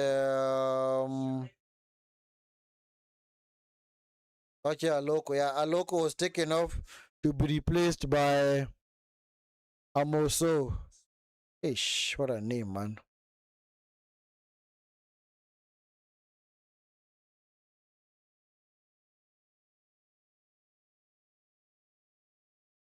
But anyway, guys, any other person also on the stream, if you also maybe have any other kind of question, feel free to ask. Yes, run, bye, see ya, see ya. I know you have a schedule to keep. But anyway, thank you so much for being part of the watch along and also for the wonderful discourse. Anyway, guys, make sure that you are liking the video and, of course, subscribing to the channel if you're not already subscribed. If you are new to the stream, welcome to the Vinskey Valor YouTube channel. The last stages of this watch along, unless maybe the game goes into extra time. But of course, if it's your first time on the channel, please make sure you smash a like on the video and subscribe to the channel if you're not already subscribed. If you're watching the stream and you're not subscribed, please do me a favor of subscribing to the channel. And for those that have already subscribed, thank you so much. As always, we will keep doing it. Double salute, and God bless you all for the support that you've shown the channel. This is Salah. Salah into the box. Salah!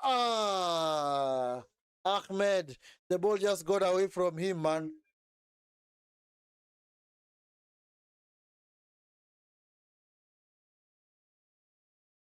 This game has kind of become a bit difficult for Egypt now.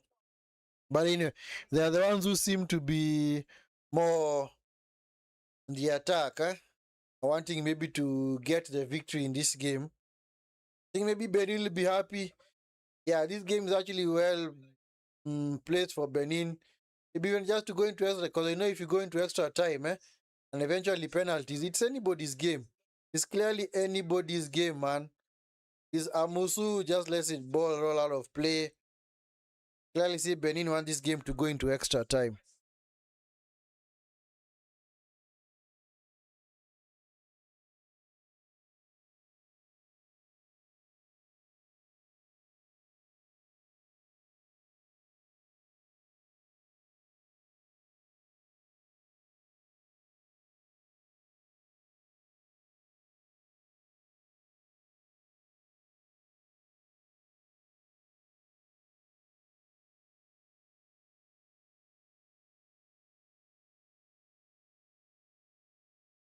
Oh.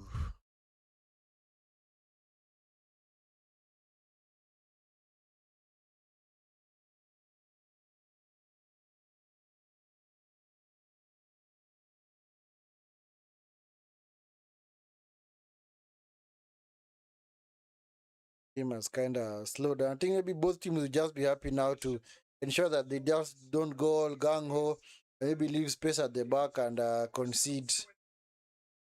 Headed by Ahmad, by Moso, Zidzu kicks it long, looking for Mamouche. It's back to the goalkeeper. Yeah. Jani coming forward. Yeah, I think this one is going to extra time. This one is clearly going to extra time, eh? It's clearly going to extra time, eh? And at least the second half has been a bit better. Second half has clearly been a bit better. Because the first half had very, very few chances between the sides. But at least in the second half, the game kind of picked up, eh? Because they only had one shot on goal from either side in the first half. But at least in the second half, they have managed at least some decent chances, eh? Referee, is he gonna blow for full time? Yep, he blows for full time. He blows for full time. So that is the end of the 90 minutes. End of 90 minutes, guys. End of 90 minutes. The second game to this year's AFCON that has gone into extra time. Because also Mali, Tunisia went to extra time as well. So our second game heading into extra time. Who knows? Maybe all the way to penalties. But we will see. We will see. Yes, of course, they take a short break. Maybe they compose themselves, maybe get a bit of tactical analysis or maybe instructions from the managers, ready to start the second, or the first, or the second. What am I saying? First period of extra time, yes. So guys, do make sure that you are liking the video and of course subscribing to the channel if you're not already subscribed. If you're here on stream and you're not yet subscribed to the channel, please guys, do me an awesome favor of liking the video and of course subscribing to the channel.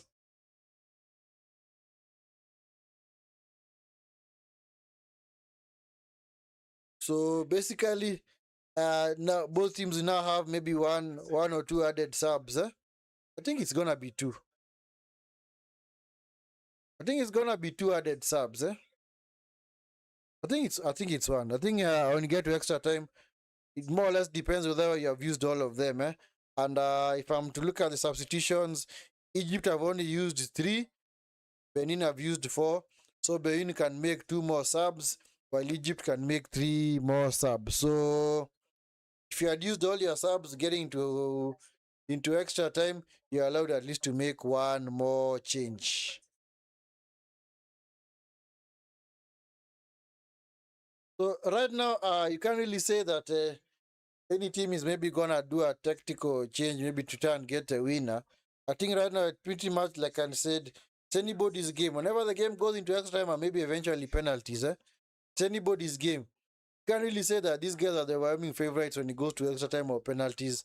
There are no favorites or there are no other favorites when it comes to penalties or maybe extra time. But anyway, penalties is 30 minutes away. That is if we get there. Of course, if it remains this way, or both teams maybe are able to score a goal apiece, or maybe the game is still gonna be drawn going into the last stages of second period of extra time, then you're gonna have penalties. And of course, in some of these tournaments, you don't really know when this sport kick, what sport kick, what was the word I'm looking for? Sport kick, not figures. Sport kick. It chance or what? You don't really know when penalty shootouts are gonna come, eh? Because you might actually like be favorites for a game. Like you see, even in the comment section, you guys overwhelmingly voted for Egypt because you expected Egypt to win the game in regulation time. as I did as well. But as you can clearly see, it's not as straightforward as we thought. So, but anyway, let us see. Let us see. Of course, yeah, this is what they train for. This is what you train for. When you're playing knockout football, this is what you should expect at some point, because you can't really be playing all your knockout games and you just win them in regulation time. There are games that are going to be way more difficult than others. As for the stats, especially now after the end of the second half, Egypt still bossing possession 57%, Benin 43, XG for Egypt is 0.96, for Benin it's 1.16, but of course, that goal that Dosso scored was actually a high XG chance, because when the ball is actually very, very close to the line and you actually score, then that might actually carry maybe an XG of maybe 0.8 or maybe even 0.9. I think even maybe 0.9, because those are the chances that are way, way easier to score than to miss. So that is why, of course, Benin's XG is higher, because before that chance, I think Benin's XG was it 0.2 or 0.23. So you can see, just by them having just one chance, it has clearly elevated the XG even way above 1.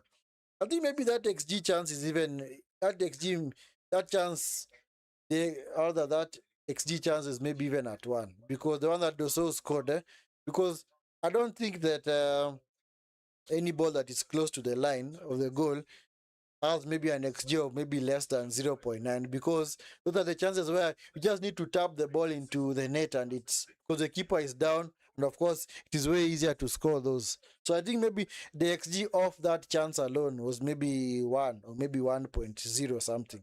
So clearly you can see, of course, it's a high XG chance. So anyway, guys, as we anticipate to start the second half, please, or the first period of extra time, please make sure that you are liking the video and, of course, subscribing to the channel if you're not already subscribed. If it's your first time here on the channel, please make sure you smash a like on the video and subscribe to the channel if you are new. If you're watching the stream and you have not yet subscribed, please make sure you do so. Please make sure you subscribe to the channel. For those that have already subscribed to the channel, as always, thank you so much for the support. Yes, much appreciated. Yeah, Benin are gonna kick us off for the first period of extra time. Yeah, no changes from either side. So at least they've got a much needed rest. And we are off for the first period of extra time. Tijani chooses to go long, led away by Yasa, by Zizu. Zizu is happy to consider throwing. Now with Ahmed. Ahmed back to Yasa. Yasa back to Fati. Sorry, that was Rabi. Fati back to Yasa on this far side.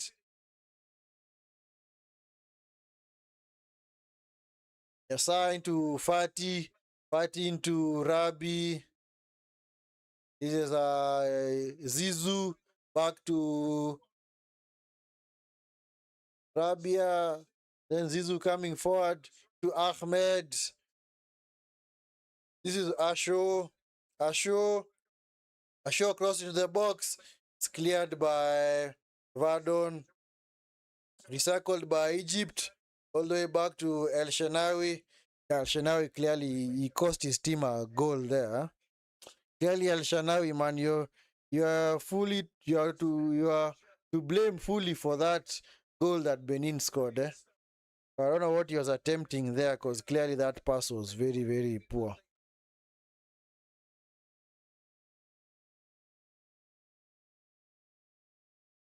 Yeah, Danji, yeah, picks up the ball. So, of course, in extra time is just about game management. You don't even need many chances. Maybe you just need one chance. Because, of course, you also try level best to ensure that you do not, of course, give away chances as well. So that is why when it comes to extra time, it's more or less about game management. You try and manage the game as much as you can, and at the same time, also balance attack and defense. Because if you are to go all out attack, you might lose, man. You might actually surrender gaps in behind. Actually, if gaps might actually appear in your back line, and the opponent might actually take advantage of that. And he was fouled by Dosu. There's gonna be a free kick to Egypt. Dosu, man, you need to take it easy, man. Stop the petulance, man, and the retaliation. Yeah, you might be fired up for the game, but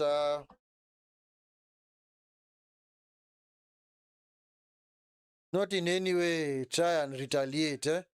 Mo Salah, Mo Salah, Mo Salah, poor pass.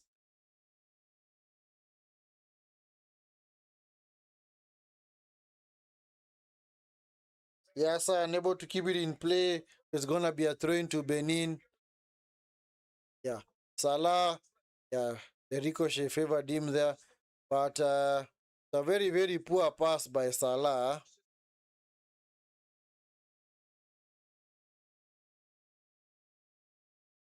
I don't know whether his club is missing him. But actually in the previous tournaments, when Salah's been away at AFCON, Liverpool have actually done well.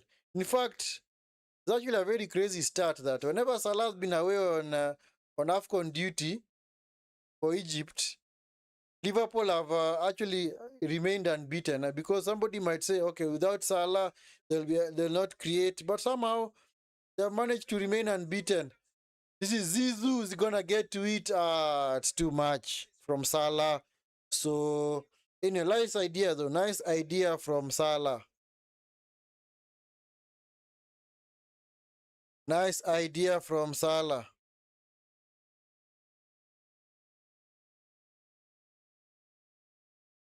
Uh-huh. Just tuning in into this while at work. I can't believe this is going into extra time. If Benin wins, it may be the most surprising result of the tournament. Yeah, facts. Yes, it might be the most surprising victory of the tournament.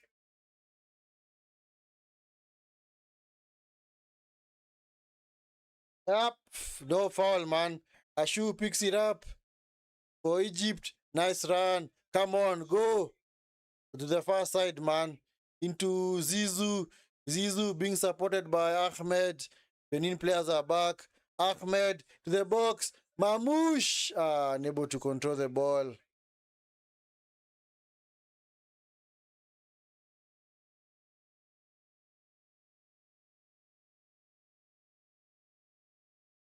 Yeah, Stapaka, yeah, I know. To be one of the most surprising results of this AFCON, one of the most surprising results of this AFCON, man.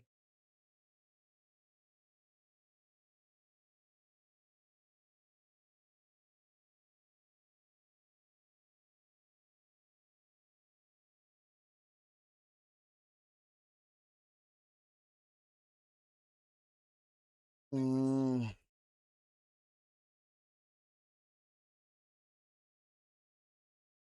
But anyway, still anybody's game. It is still anybody's game, eh? Still anybody's game, man. So don't really expect Benin to roll over and just allow Egypt to win the game. And at the same time, I don't expect Egypt just to fail to attack. This Mamouche, Mamouche, over the bar, man. Chance for Mamouche, man. Chance for Mamouche, but struck it well, but it was way over the bar, man. It had opened up for him.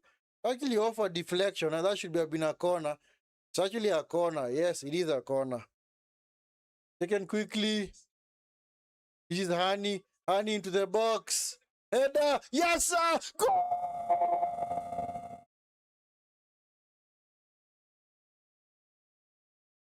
Goal. Yes, sir, with a goal, man.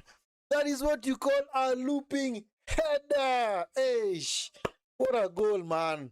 What a goal, man. Goal has been scored by Yasa. Egypt retake the lead, man. Sheesh. Eish. Your shot corners well worked, man. Then Yasa, wonderful looping header, man. Away from the reach of the goalkeeper, man. Wonderful looping header, man. Hey, you don't save those, man. Hey, well placed in the corner, man. Wonderful idea from Yasa, man. 2-1 Egypt. 2-1 Egypt. It's 2-1 to Egypt, man. I don't know whether Benin are gonna come back again, but we will see. We will see whether they're gonna come back again. Yes, fantastic goal. So true, man. What a fantastic goal, man. Eish. Such headers are brilliant. Mwah. Brilliant. Just loops over and just goes underneath the bar and into the net, man. Can't save those, man. I sure the foul on was that a Samado? Yes, foul on Samado. So it's gonna be a free kick to Egypt. It's going to be a free kick to Egypt.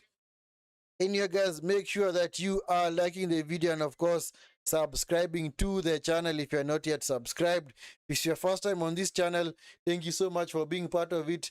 Make sure you do me a favor by hitting the like button and, of course, subscribing to the channel if you're not already subscribed. Benin lose out. Is Atia. Just trying to get the ball away from his goal as far as possible.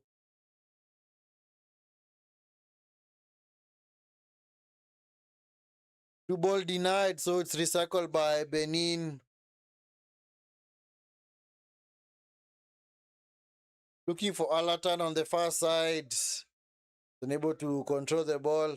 Ashur back to Ahmed. Ahmed into Zizu, back to Ashur. Ashur has actually played well ever since he came on. So that is what you call a brilliant change.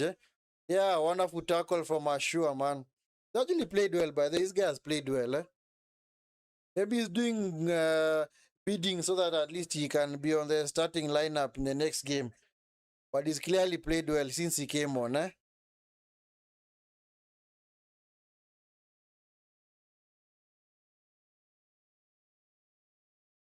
So it's going to be a long throw for Benin.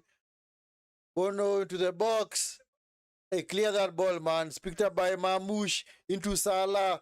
Salah, this is dangerous, man. Unable to get Zizou. Zizou unable to control the ball, man. Wonderful tackle by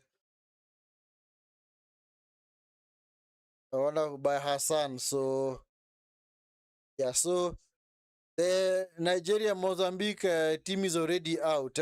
So let me just tell you guys, because that game is gonna be starting at 2200 hours.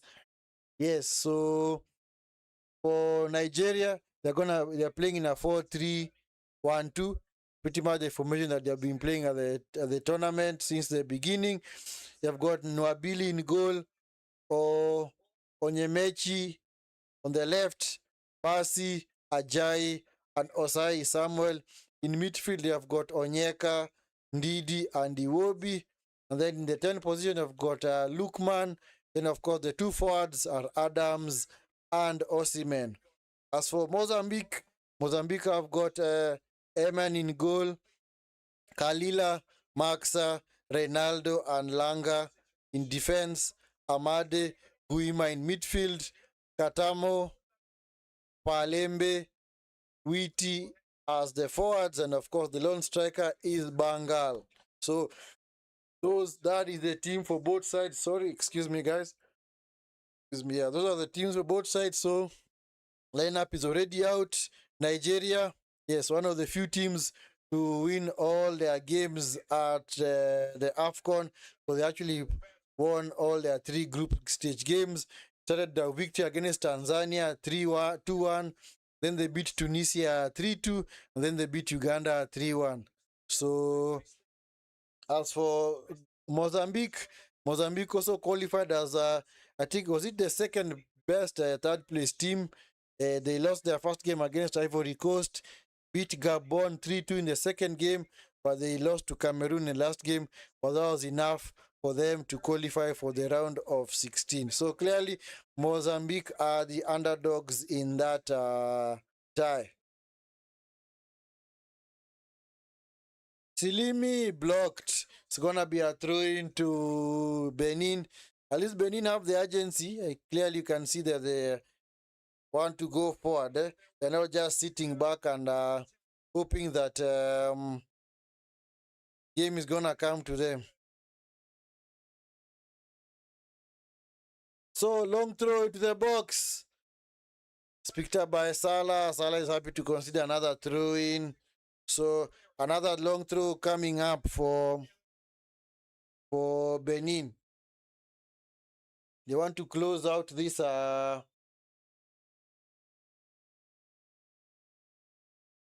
what is it?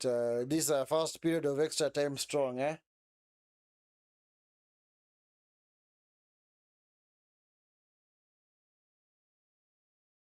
So Moarane into the box. It's cleared. It's picked up by Zizou. Wonderful play between him and Ahmad. Ahmed is now with Zizou. Zizou just to go long looking for Mamouche. Mamouche cuts inside. Plays it beautifully to Zizou. Wonderful play by Zizou. Zizou, you're gonna go for the third goal. This is Mamouche. Mamouche. This is Ashur. Back to Ahmed. Ahmed, yep. Not really going anywhere at the moment, eh?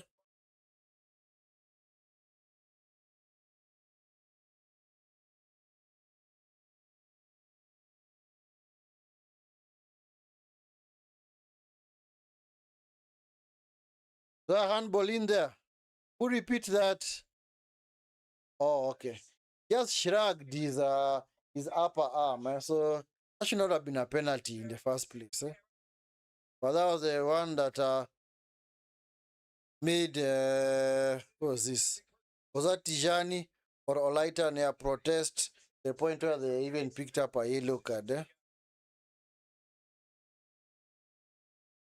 So Baron goes long, looking for Alatan. Alatan dispossessed. Now with Ahmed. Ahmed goes long, looking for Mamouche. Get back by Vadon. This is Samadu. Danger here, but yeah. Better not be so casual at the back, man. Don't be so casual, eh? Yeah, don't be so casual, eh? Benin, eh? Don't shoot yourselves in the foot, eh? Rush is gonna get to it. Hey, this guy is when was the last time I mentioned his name? Tesilimi Maratha, not going anywhere. It's now picked up by was that Atia choosing to go long, but still coming straight back at them, eh? So anyway, we're gonna have 1 minute of stoppage time at the end of the first period of extra time. So only 1 minute to be added. As soon as it's over, the referee is gonna blow. They're gonna be relaxed for 2 minutes and then immediately they're gonna change sides. Yeah, cleared by Yasa, goal scorer. It's clearly tired, man. So this is Mo Salah. Mo Salah, Mamouche. Mamouche. Poor touch by Mamouche. That was a chance, man. So anyway, that's the end. That's the end. Referee blows the whistle. That's the end of the first period of extra time. So at least a breather for the likes of Yasa. He was clearly exhausted, man. Clearly see that he may have run his lungs out, man.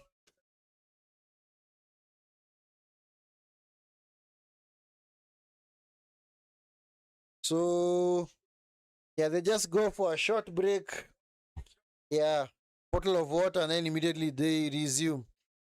Anyway, guys, make sure that you are liking the video and, of course, subscribing to the channel if you're not already subscribed. If it's your first time on the channel, please do me a favor, guys, of liking the video and subscribing to the channel.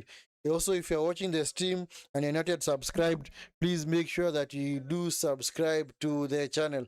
And also, if you are a returning subscriber, make sure you smash a like on the video as well. Clearly, did not touch that ball. Did not touch his arm. It actually just grazed over his shoulder, over his right shoulder. It just grazed the top of his shoulder. That was clearly the right call.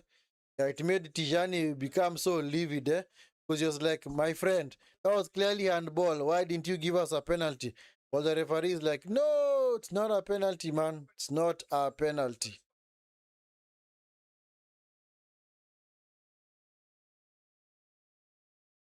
Yeah, so the Benin players are currently having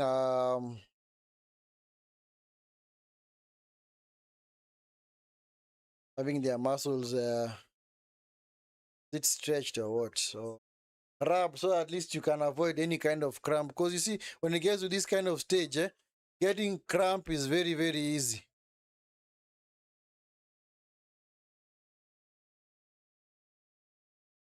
Getting cramp is so easy. So this is actually a time where many players do pick up injuries. So of course you have to ensure that you stretch properly before you resume for the second half. And of course, you know, their muscles are also getting tired, so you also have to ensure that you keep them warmed up. So I think Egypt are the ones that are gonna kick us off for the second period of extra time. Egypt are gonna kick us off for the second period. Yeah, so far, have we had any changes in this period? No, we're not having any changes. Actually, we're having one. So it's a last roll of the die for Benin. Yeah, they have made two changes. I'll just tell you guys who those guys are in a minute.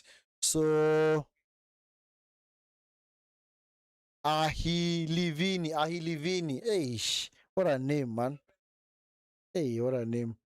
Ahilivini is actually Ahilivini. Ahilivini has come on to replace is it Roche? I think it's Roche.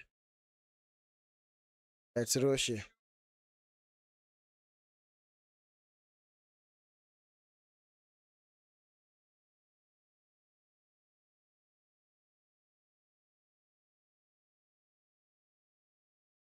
So anyway, let's see whether those guys gonna be able to whether Khalivini is gonna be able to help his team, because of course coming on to such a game in extra time, it's clearly you are way more advantage than the players who are currently playing, because you've got fresh legs, man.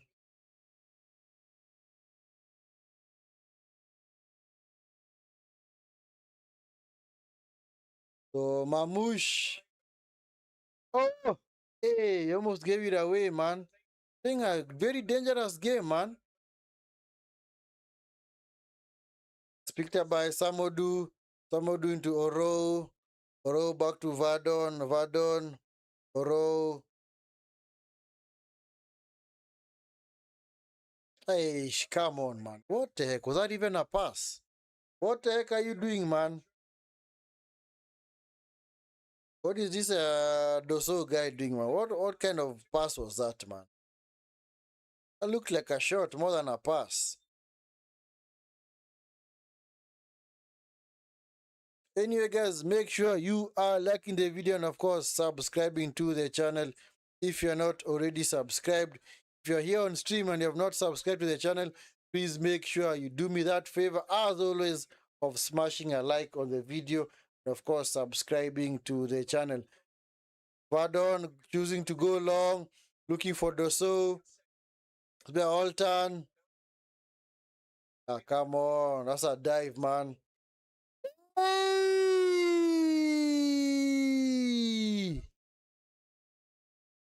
Atichitu, man. Hey! Samdo, what the heck are you doing? You want to take your opponent's legs, man. Ay, ay, ay, ay, ay, ay. He's a lucky boy, man. Ah, ah. Hey, hey, hey. He's lucky that he did not make any kind of contact with Zizou. Otherwise, that would have been deemed dangerous play. And of course, you know what's coming. That, and of course, if whenever the referee goes to the monitor, you know, you're already receiving your marching orders. You're going home, man.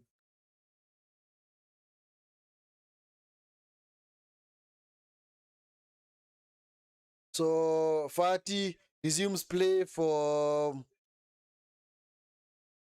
Egypt. It's now with Rabia. Rabia into Ahmed. Ahmed had also played well, ever since he came on for Hamdi. Hamdi, the guy who was stretchered off, the potential serious knee injury. Aha, Ahmed has also done well at left wing back. So this is Tijan back with Vardon. Vardon into Oro. Oro down the line. Yeah.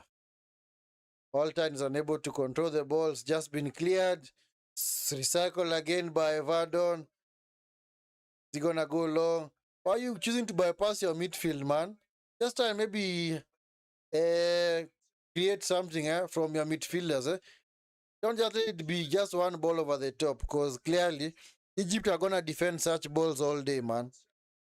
Such easy, so easy to defend such balls. We don't really need to do much. Is Mamouche. Mamouche back to Fati. Fati back to Yasa. Yasa. This is Hani. Hani back to Asho. This guy has impressed me ever since he came on. He's played well, man. He's clearly played well.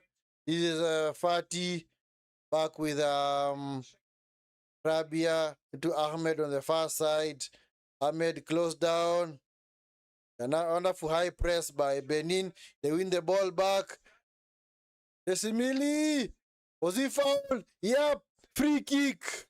Free kick for Benin. Foul on Tessilimi. He was fouled by Ashua, man. Yeah. Wonderful chance for Benin, I don't know how they're gonna work this, but they might just choose to go direct, It was a wonderful high press by Benin. They were able to win the ball back. And then they pressured Ashua into making the foul. So it's gonna be a free kick right on the edge of the box for Benin. Free kick to Benin. This is actually a good range to go direct. They should go direct. Just go direct from this. Just go direct, man. You can't go direct. Just go direct. So El Shenawi, yeah, looking very worried back there. Because I think if Benin do score, if they do equalize from this, then I don't think gonna have a win. I think the game might actually go to penalties. But anyway, let's see. Let us see. Let us see what's gonna happen, Let us see what is going to happen for Benin, man.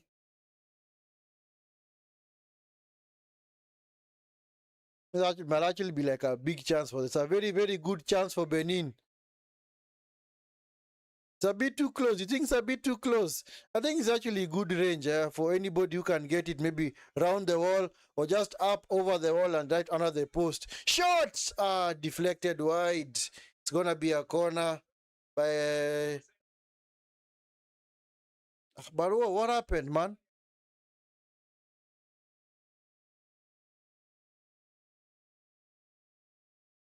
It's actually off Mamouche. That ball was off Mamouche. Benin have been robbed there, man. That was off Mamouche last. It should have been a corner to Benin. But anyway, maybe they thought that, of course, they thought that it was deflected right by the Benin player. Anyway, maybe you're right. It's a bit too close. Maybe that is why they were attempting the shot. But I think if you have somebody who's got very wonderful technique and a sweet foot, you can actually just get the ball just over the wall and just under the bar for it just to go into the net. But it's of course easier said than done, Easier said than done. But of course, even the idea that they had, wanting to work maybe a shooting opportunity for Tijani was also good. Because over there, if you manage to drill that shot hard and low, my friend, anything can happen. Because even when that ball was shot, you don't really know where the deflection would have taken that ball. Can even maybe take it to the path of maybe a striker in the box, and then the striker just had a big chance, and it's quite an easy goal to score. It's picked up by Fati. This is now Hani. Hani coming forward for Egypt. Mo Salah. Mo Salah. Ashua. Ashua, poor pass, man. And then Benin give it back again to Egypt. But of course, the play was not developing properly. So picked up by Fati. Fati loses out. So he has to rush back. But at least Ashua is there to protect him. Nice pass by Benin. Well worked on the third far side. Blocked. Picked up by Samado. Is Amusu. Amusu. Long cross into the box. Is Dosu.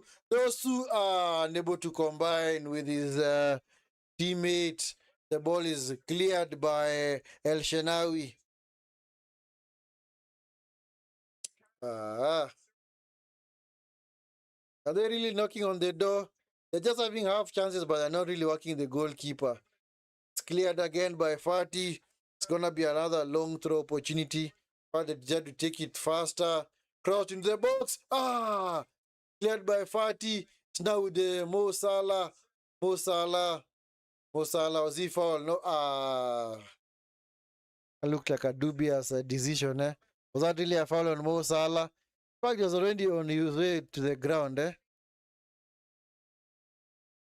Come on, Salah. It's quite dubious, man. That is a very, very dubious decision. Very, very slight. In fact, Salah was not even. That's not have been a foul. Salah was already on his way down. He's actually leaning back. Leaning onto. Was that Samodo? But unfortunately, Samodo, I think they deemed him to have committed the foul. So, Aso to the box. Sorry, Amaso for Benin. It's been cleared. Further cleared by Yasa. It's now rearguard action for Egypt. Yeah, they are just happy to get the result because, of course, you don't go gang-ho. Maybe waste your energy trying to get a third goal while you might just hang on to the result. But of course, at this time, got so many tired legs, tired minds as well. So making a mistake, a lapse of judgment is very, very easy. And it's a throw into Egypt. The Benin players looking so worried about there. They clearly look so worried, man.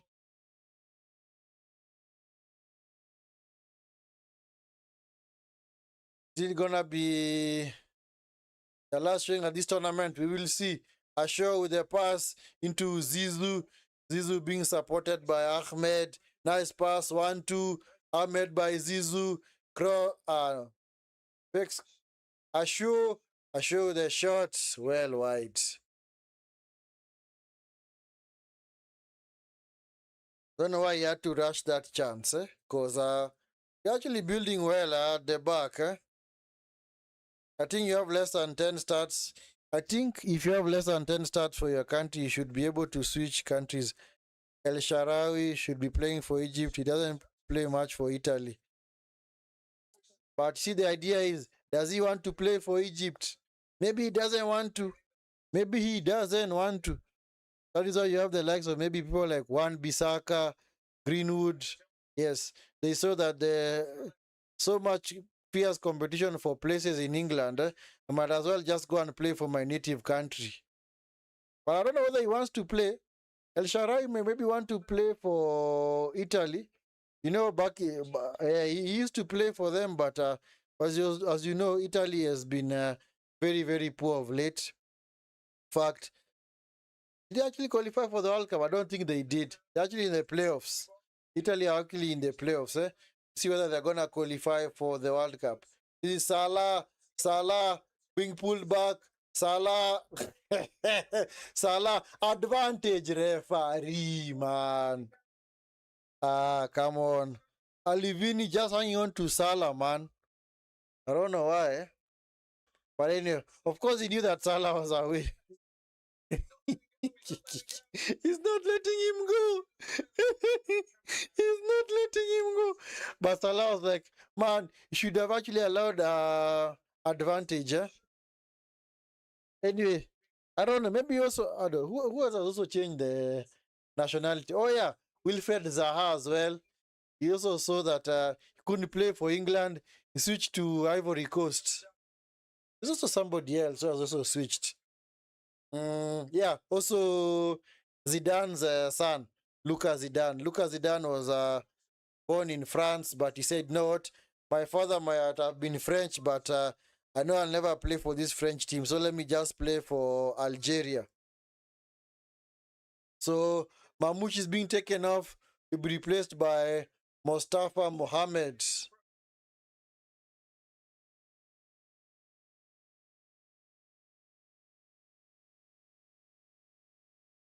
Yeah, Mamouche doesn't look that tired. He just looks like he may have broken a little bit of sweat. Eh? Yeah. Only 2 more minutes left. Eh? Maybe plus any additional time. Maybe gonna have maybe 2 minutes of added time. It's now with Ashura. It's now with Salah. Salah on the far side. Salah coming forward. Ashura on the overlap.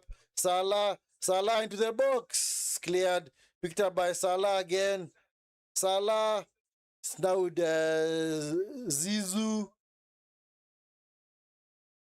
Zizou. Nice play. Picked up by Ahmed. Yeah. It's now with Ashura. Ashura into Zizou. Zizou. Salah. Ashura. Oh, over the bar. Well worked move, man. Well worked move by Egypt. That was the game right there. That was the game right there. But Ashura could not just put his shot down, man. Other keep his shot down. Flew over the bar. How many minutes of added time are we expecting? 3 minutes. So 3 minutes of added time. 3 minutes of added time at the end of the 120 minutes. It's clearly the last chances, rather. Can I even get one, two chances? Maybe one. Oh my goodness. Oh God.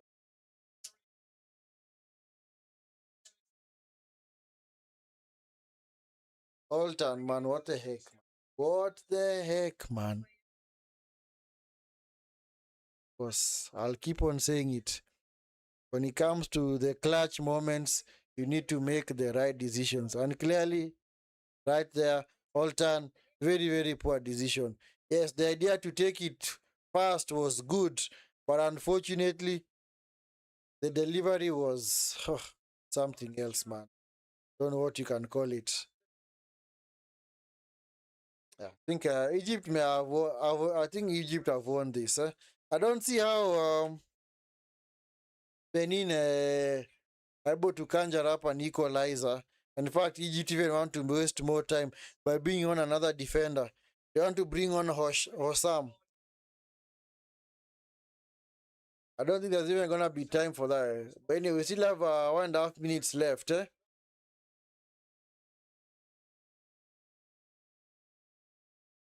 Head away, picked up by Ashua. Yeah, Ashua coming forward into Salah.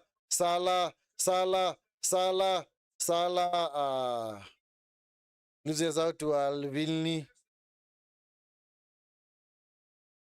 Benin clearly out of ideas, man. They are just hoofing the ball clear. Nice play by Rabia into Hani. Hani choosing to go forward. Yep. That's what you call the best form of defense is attack. Ashua cuts inside. Well played by Ashua. Ashua, nice tackle, man. Ashua, yeah, loses out. Alton. This is Teslimi. Teslimi, is he gonna get to that? Yes, he is. Nice tackle by Rabia. Yeah, Rabia suffering from cramp. Clearly suffering from cramp. Of course, it's expected, but at this stage, you're gonna suffer from cramp. Because you've been on your feet for like 2 hours, man. Salah can't dribble anymore. Of course, the drop-off was gonna come at some point. Last chance for Egypt. Yes, Salah, Salah, Salah! Goal!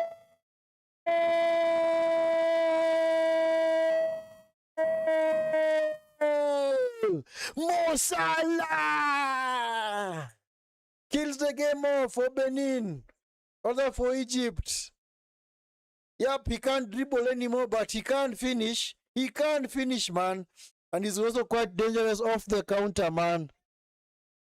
Mo Salah, Mo Salah, Mo Salah, Mo Salah. Yep, game is now done, man. Game is now done. That is Salah's second goal of the tournament. After also a 90th minute winner against Zimbabwe, he's able now to secure the victory now for Benin. Yeah, the keeper came out. Salah saw him coming off his line. Decided to shoot, man. That is what you call hit and hope, man. Yeah, wonderful goal. Wonderful goal from Salah. And that does it, man. That ensures that Egypt are marching on into the round, or the quarterfinal. Because this is actually a round of 16. Yes, Mo Salah, Mo Salah. Eh. I like Salah, man. Salah is a good player. What was the goalkeeper doing? I think he was trying to see whether he can actually rush out and get the ball before Salah. But unfortunately, when you come out like that, maybe there might be one or two ways in which that thing can end. Either you're going to be chipped by the striker, or you're going to foul the striker and you're maybe going to get a red card. Anyway, that was clearly the last kick of the game. The referee immediately blows the whistle. The referee has blown the whistle, so game is over. Game is over. A very hard-fought victory for Egypt. They had to do it the hard way, man. They had taken the lead, but Benin pegged them back, equalizer. Then they are pushed into extra time. And then Yasa with a very, very wonderful looping header to make it 2-1. The second half of, actually in the first half of extra time. And then Salah, just like 2 minutes ago before the game ended, was able to secure the victory for Egypt. And that means that they move on to the quarterfinals.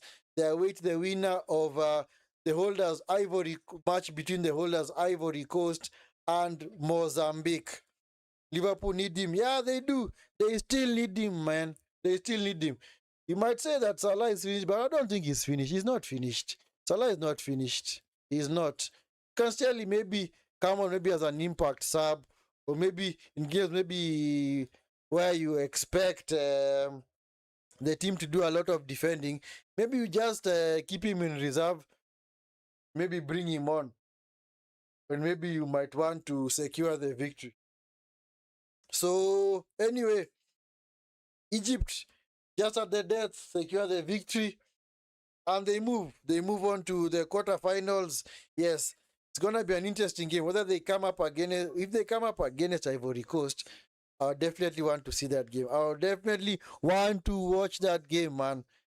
That's why I said, actually, these quarterfinal games are shaping up to be quite exciting, eh? These quarterfinal matches, because if Egypt have already progressed, if Ivory Coast do progress against Burkina Faso, we're going to have Egypt versus Ivory Coast, and then on that same side of the draw, we also have Mali and Senegal on the other side. So, Egypt and Senegal might also be on another collision course for the semi-final. Remember that they did meet in the 2021 AFCON final, a game in which Senegal won on penalties. And on the other side of the draw, we have Cameroon, Morocco, then of course Algeria or DR Congo versus potentially Nigeria, because I don't think Mozambique are gonna do anything against Nigeria. But who knows, man? Who knows, man? Especially that game between Algeria and Nigeria. Oh my God. It's going to be a big game as well. And of course, like I said, all quarterfinal games are going to be played. Actually, are gonna be played on Thursday, actually on Friday and Saturday, and then the semi-finals, as always, next week on Wednesday, and then on Thursday, and then of course the third place game on Saturday, and then the final, the showdown, on Sunday next week. So the final is gonna be on 18th of January. So anyway, guys, thank you so much for being part of this watch along. It's been quite a lengthy watch along from the minute we started this game. The other game is just about ready to start. Nigeria playing Mozambique. So I don't think I'm gonna do that game because I also have just to sort out a few things first. But of course, for tomorrow's game, I'll see whether maybe I can cover one or two. So this is actually my last watch along of the day.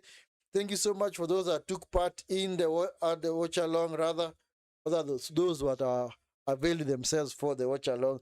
As always, much obliged.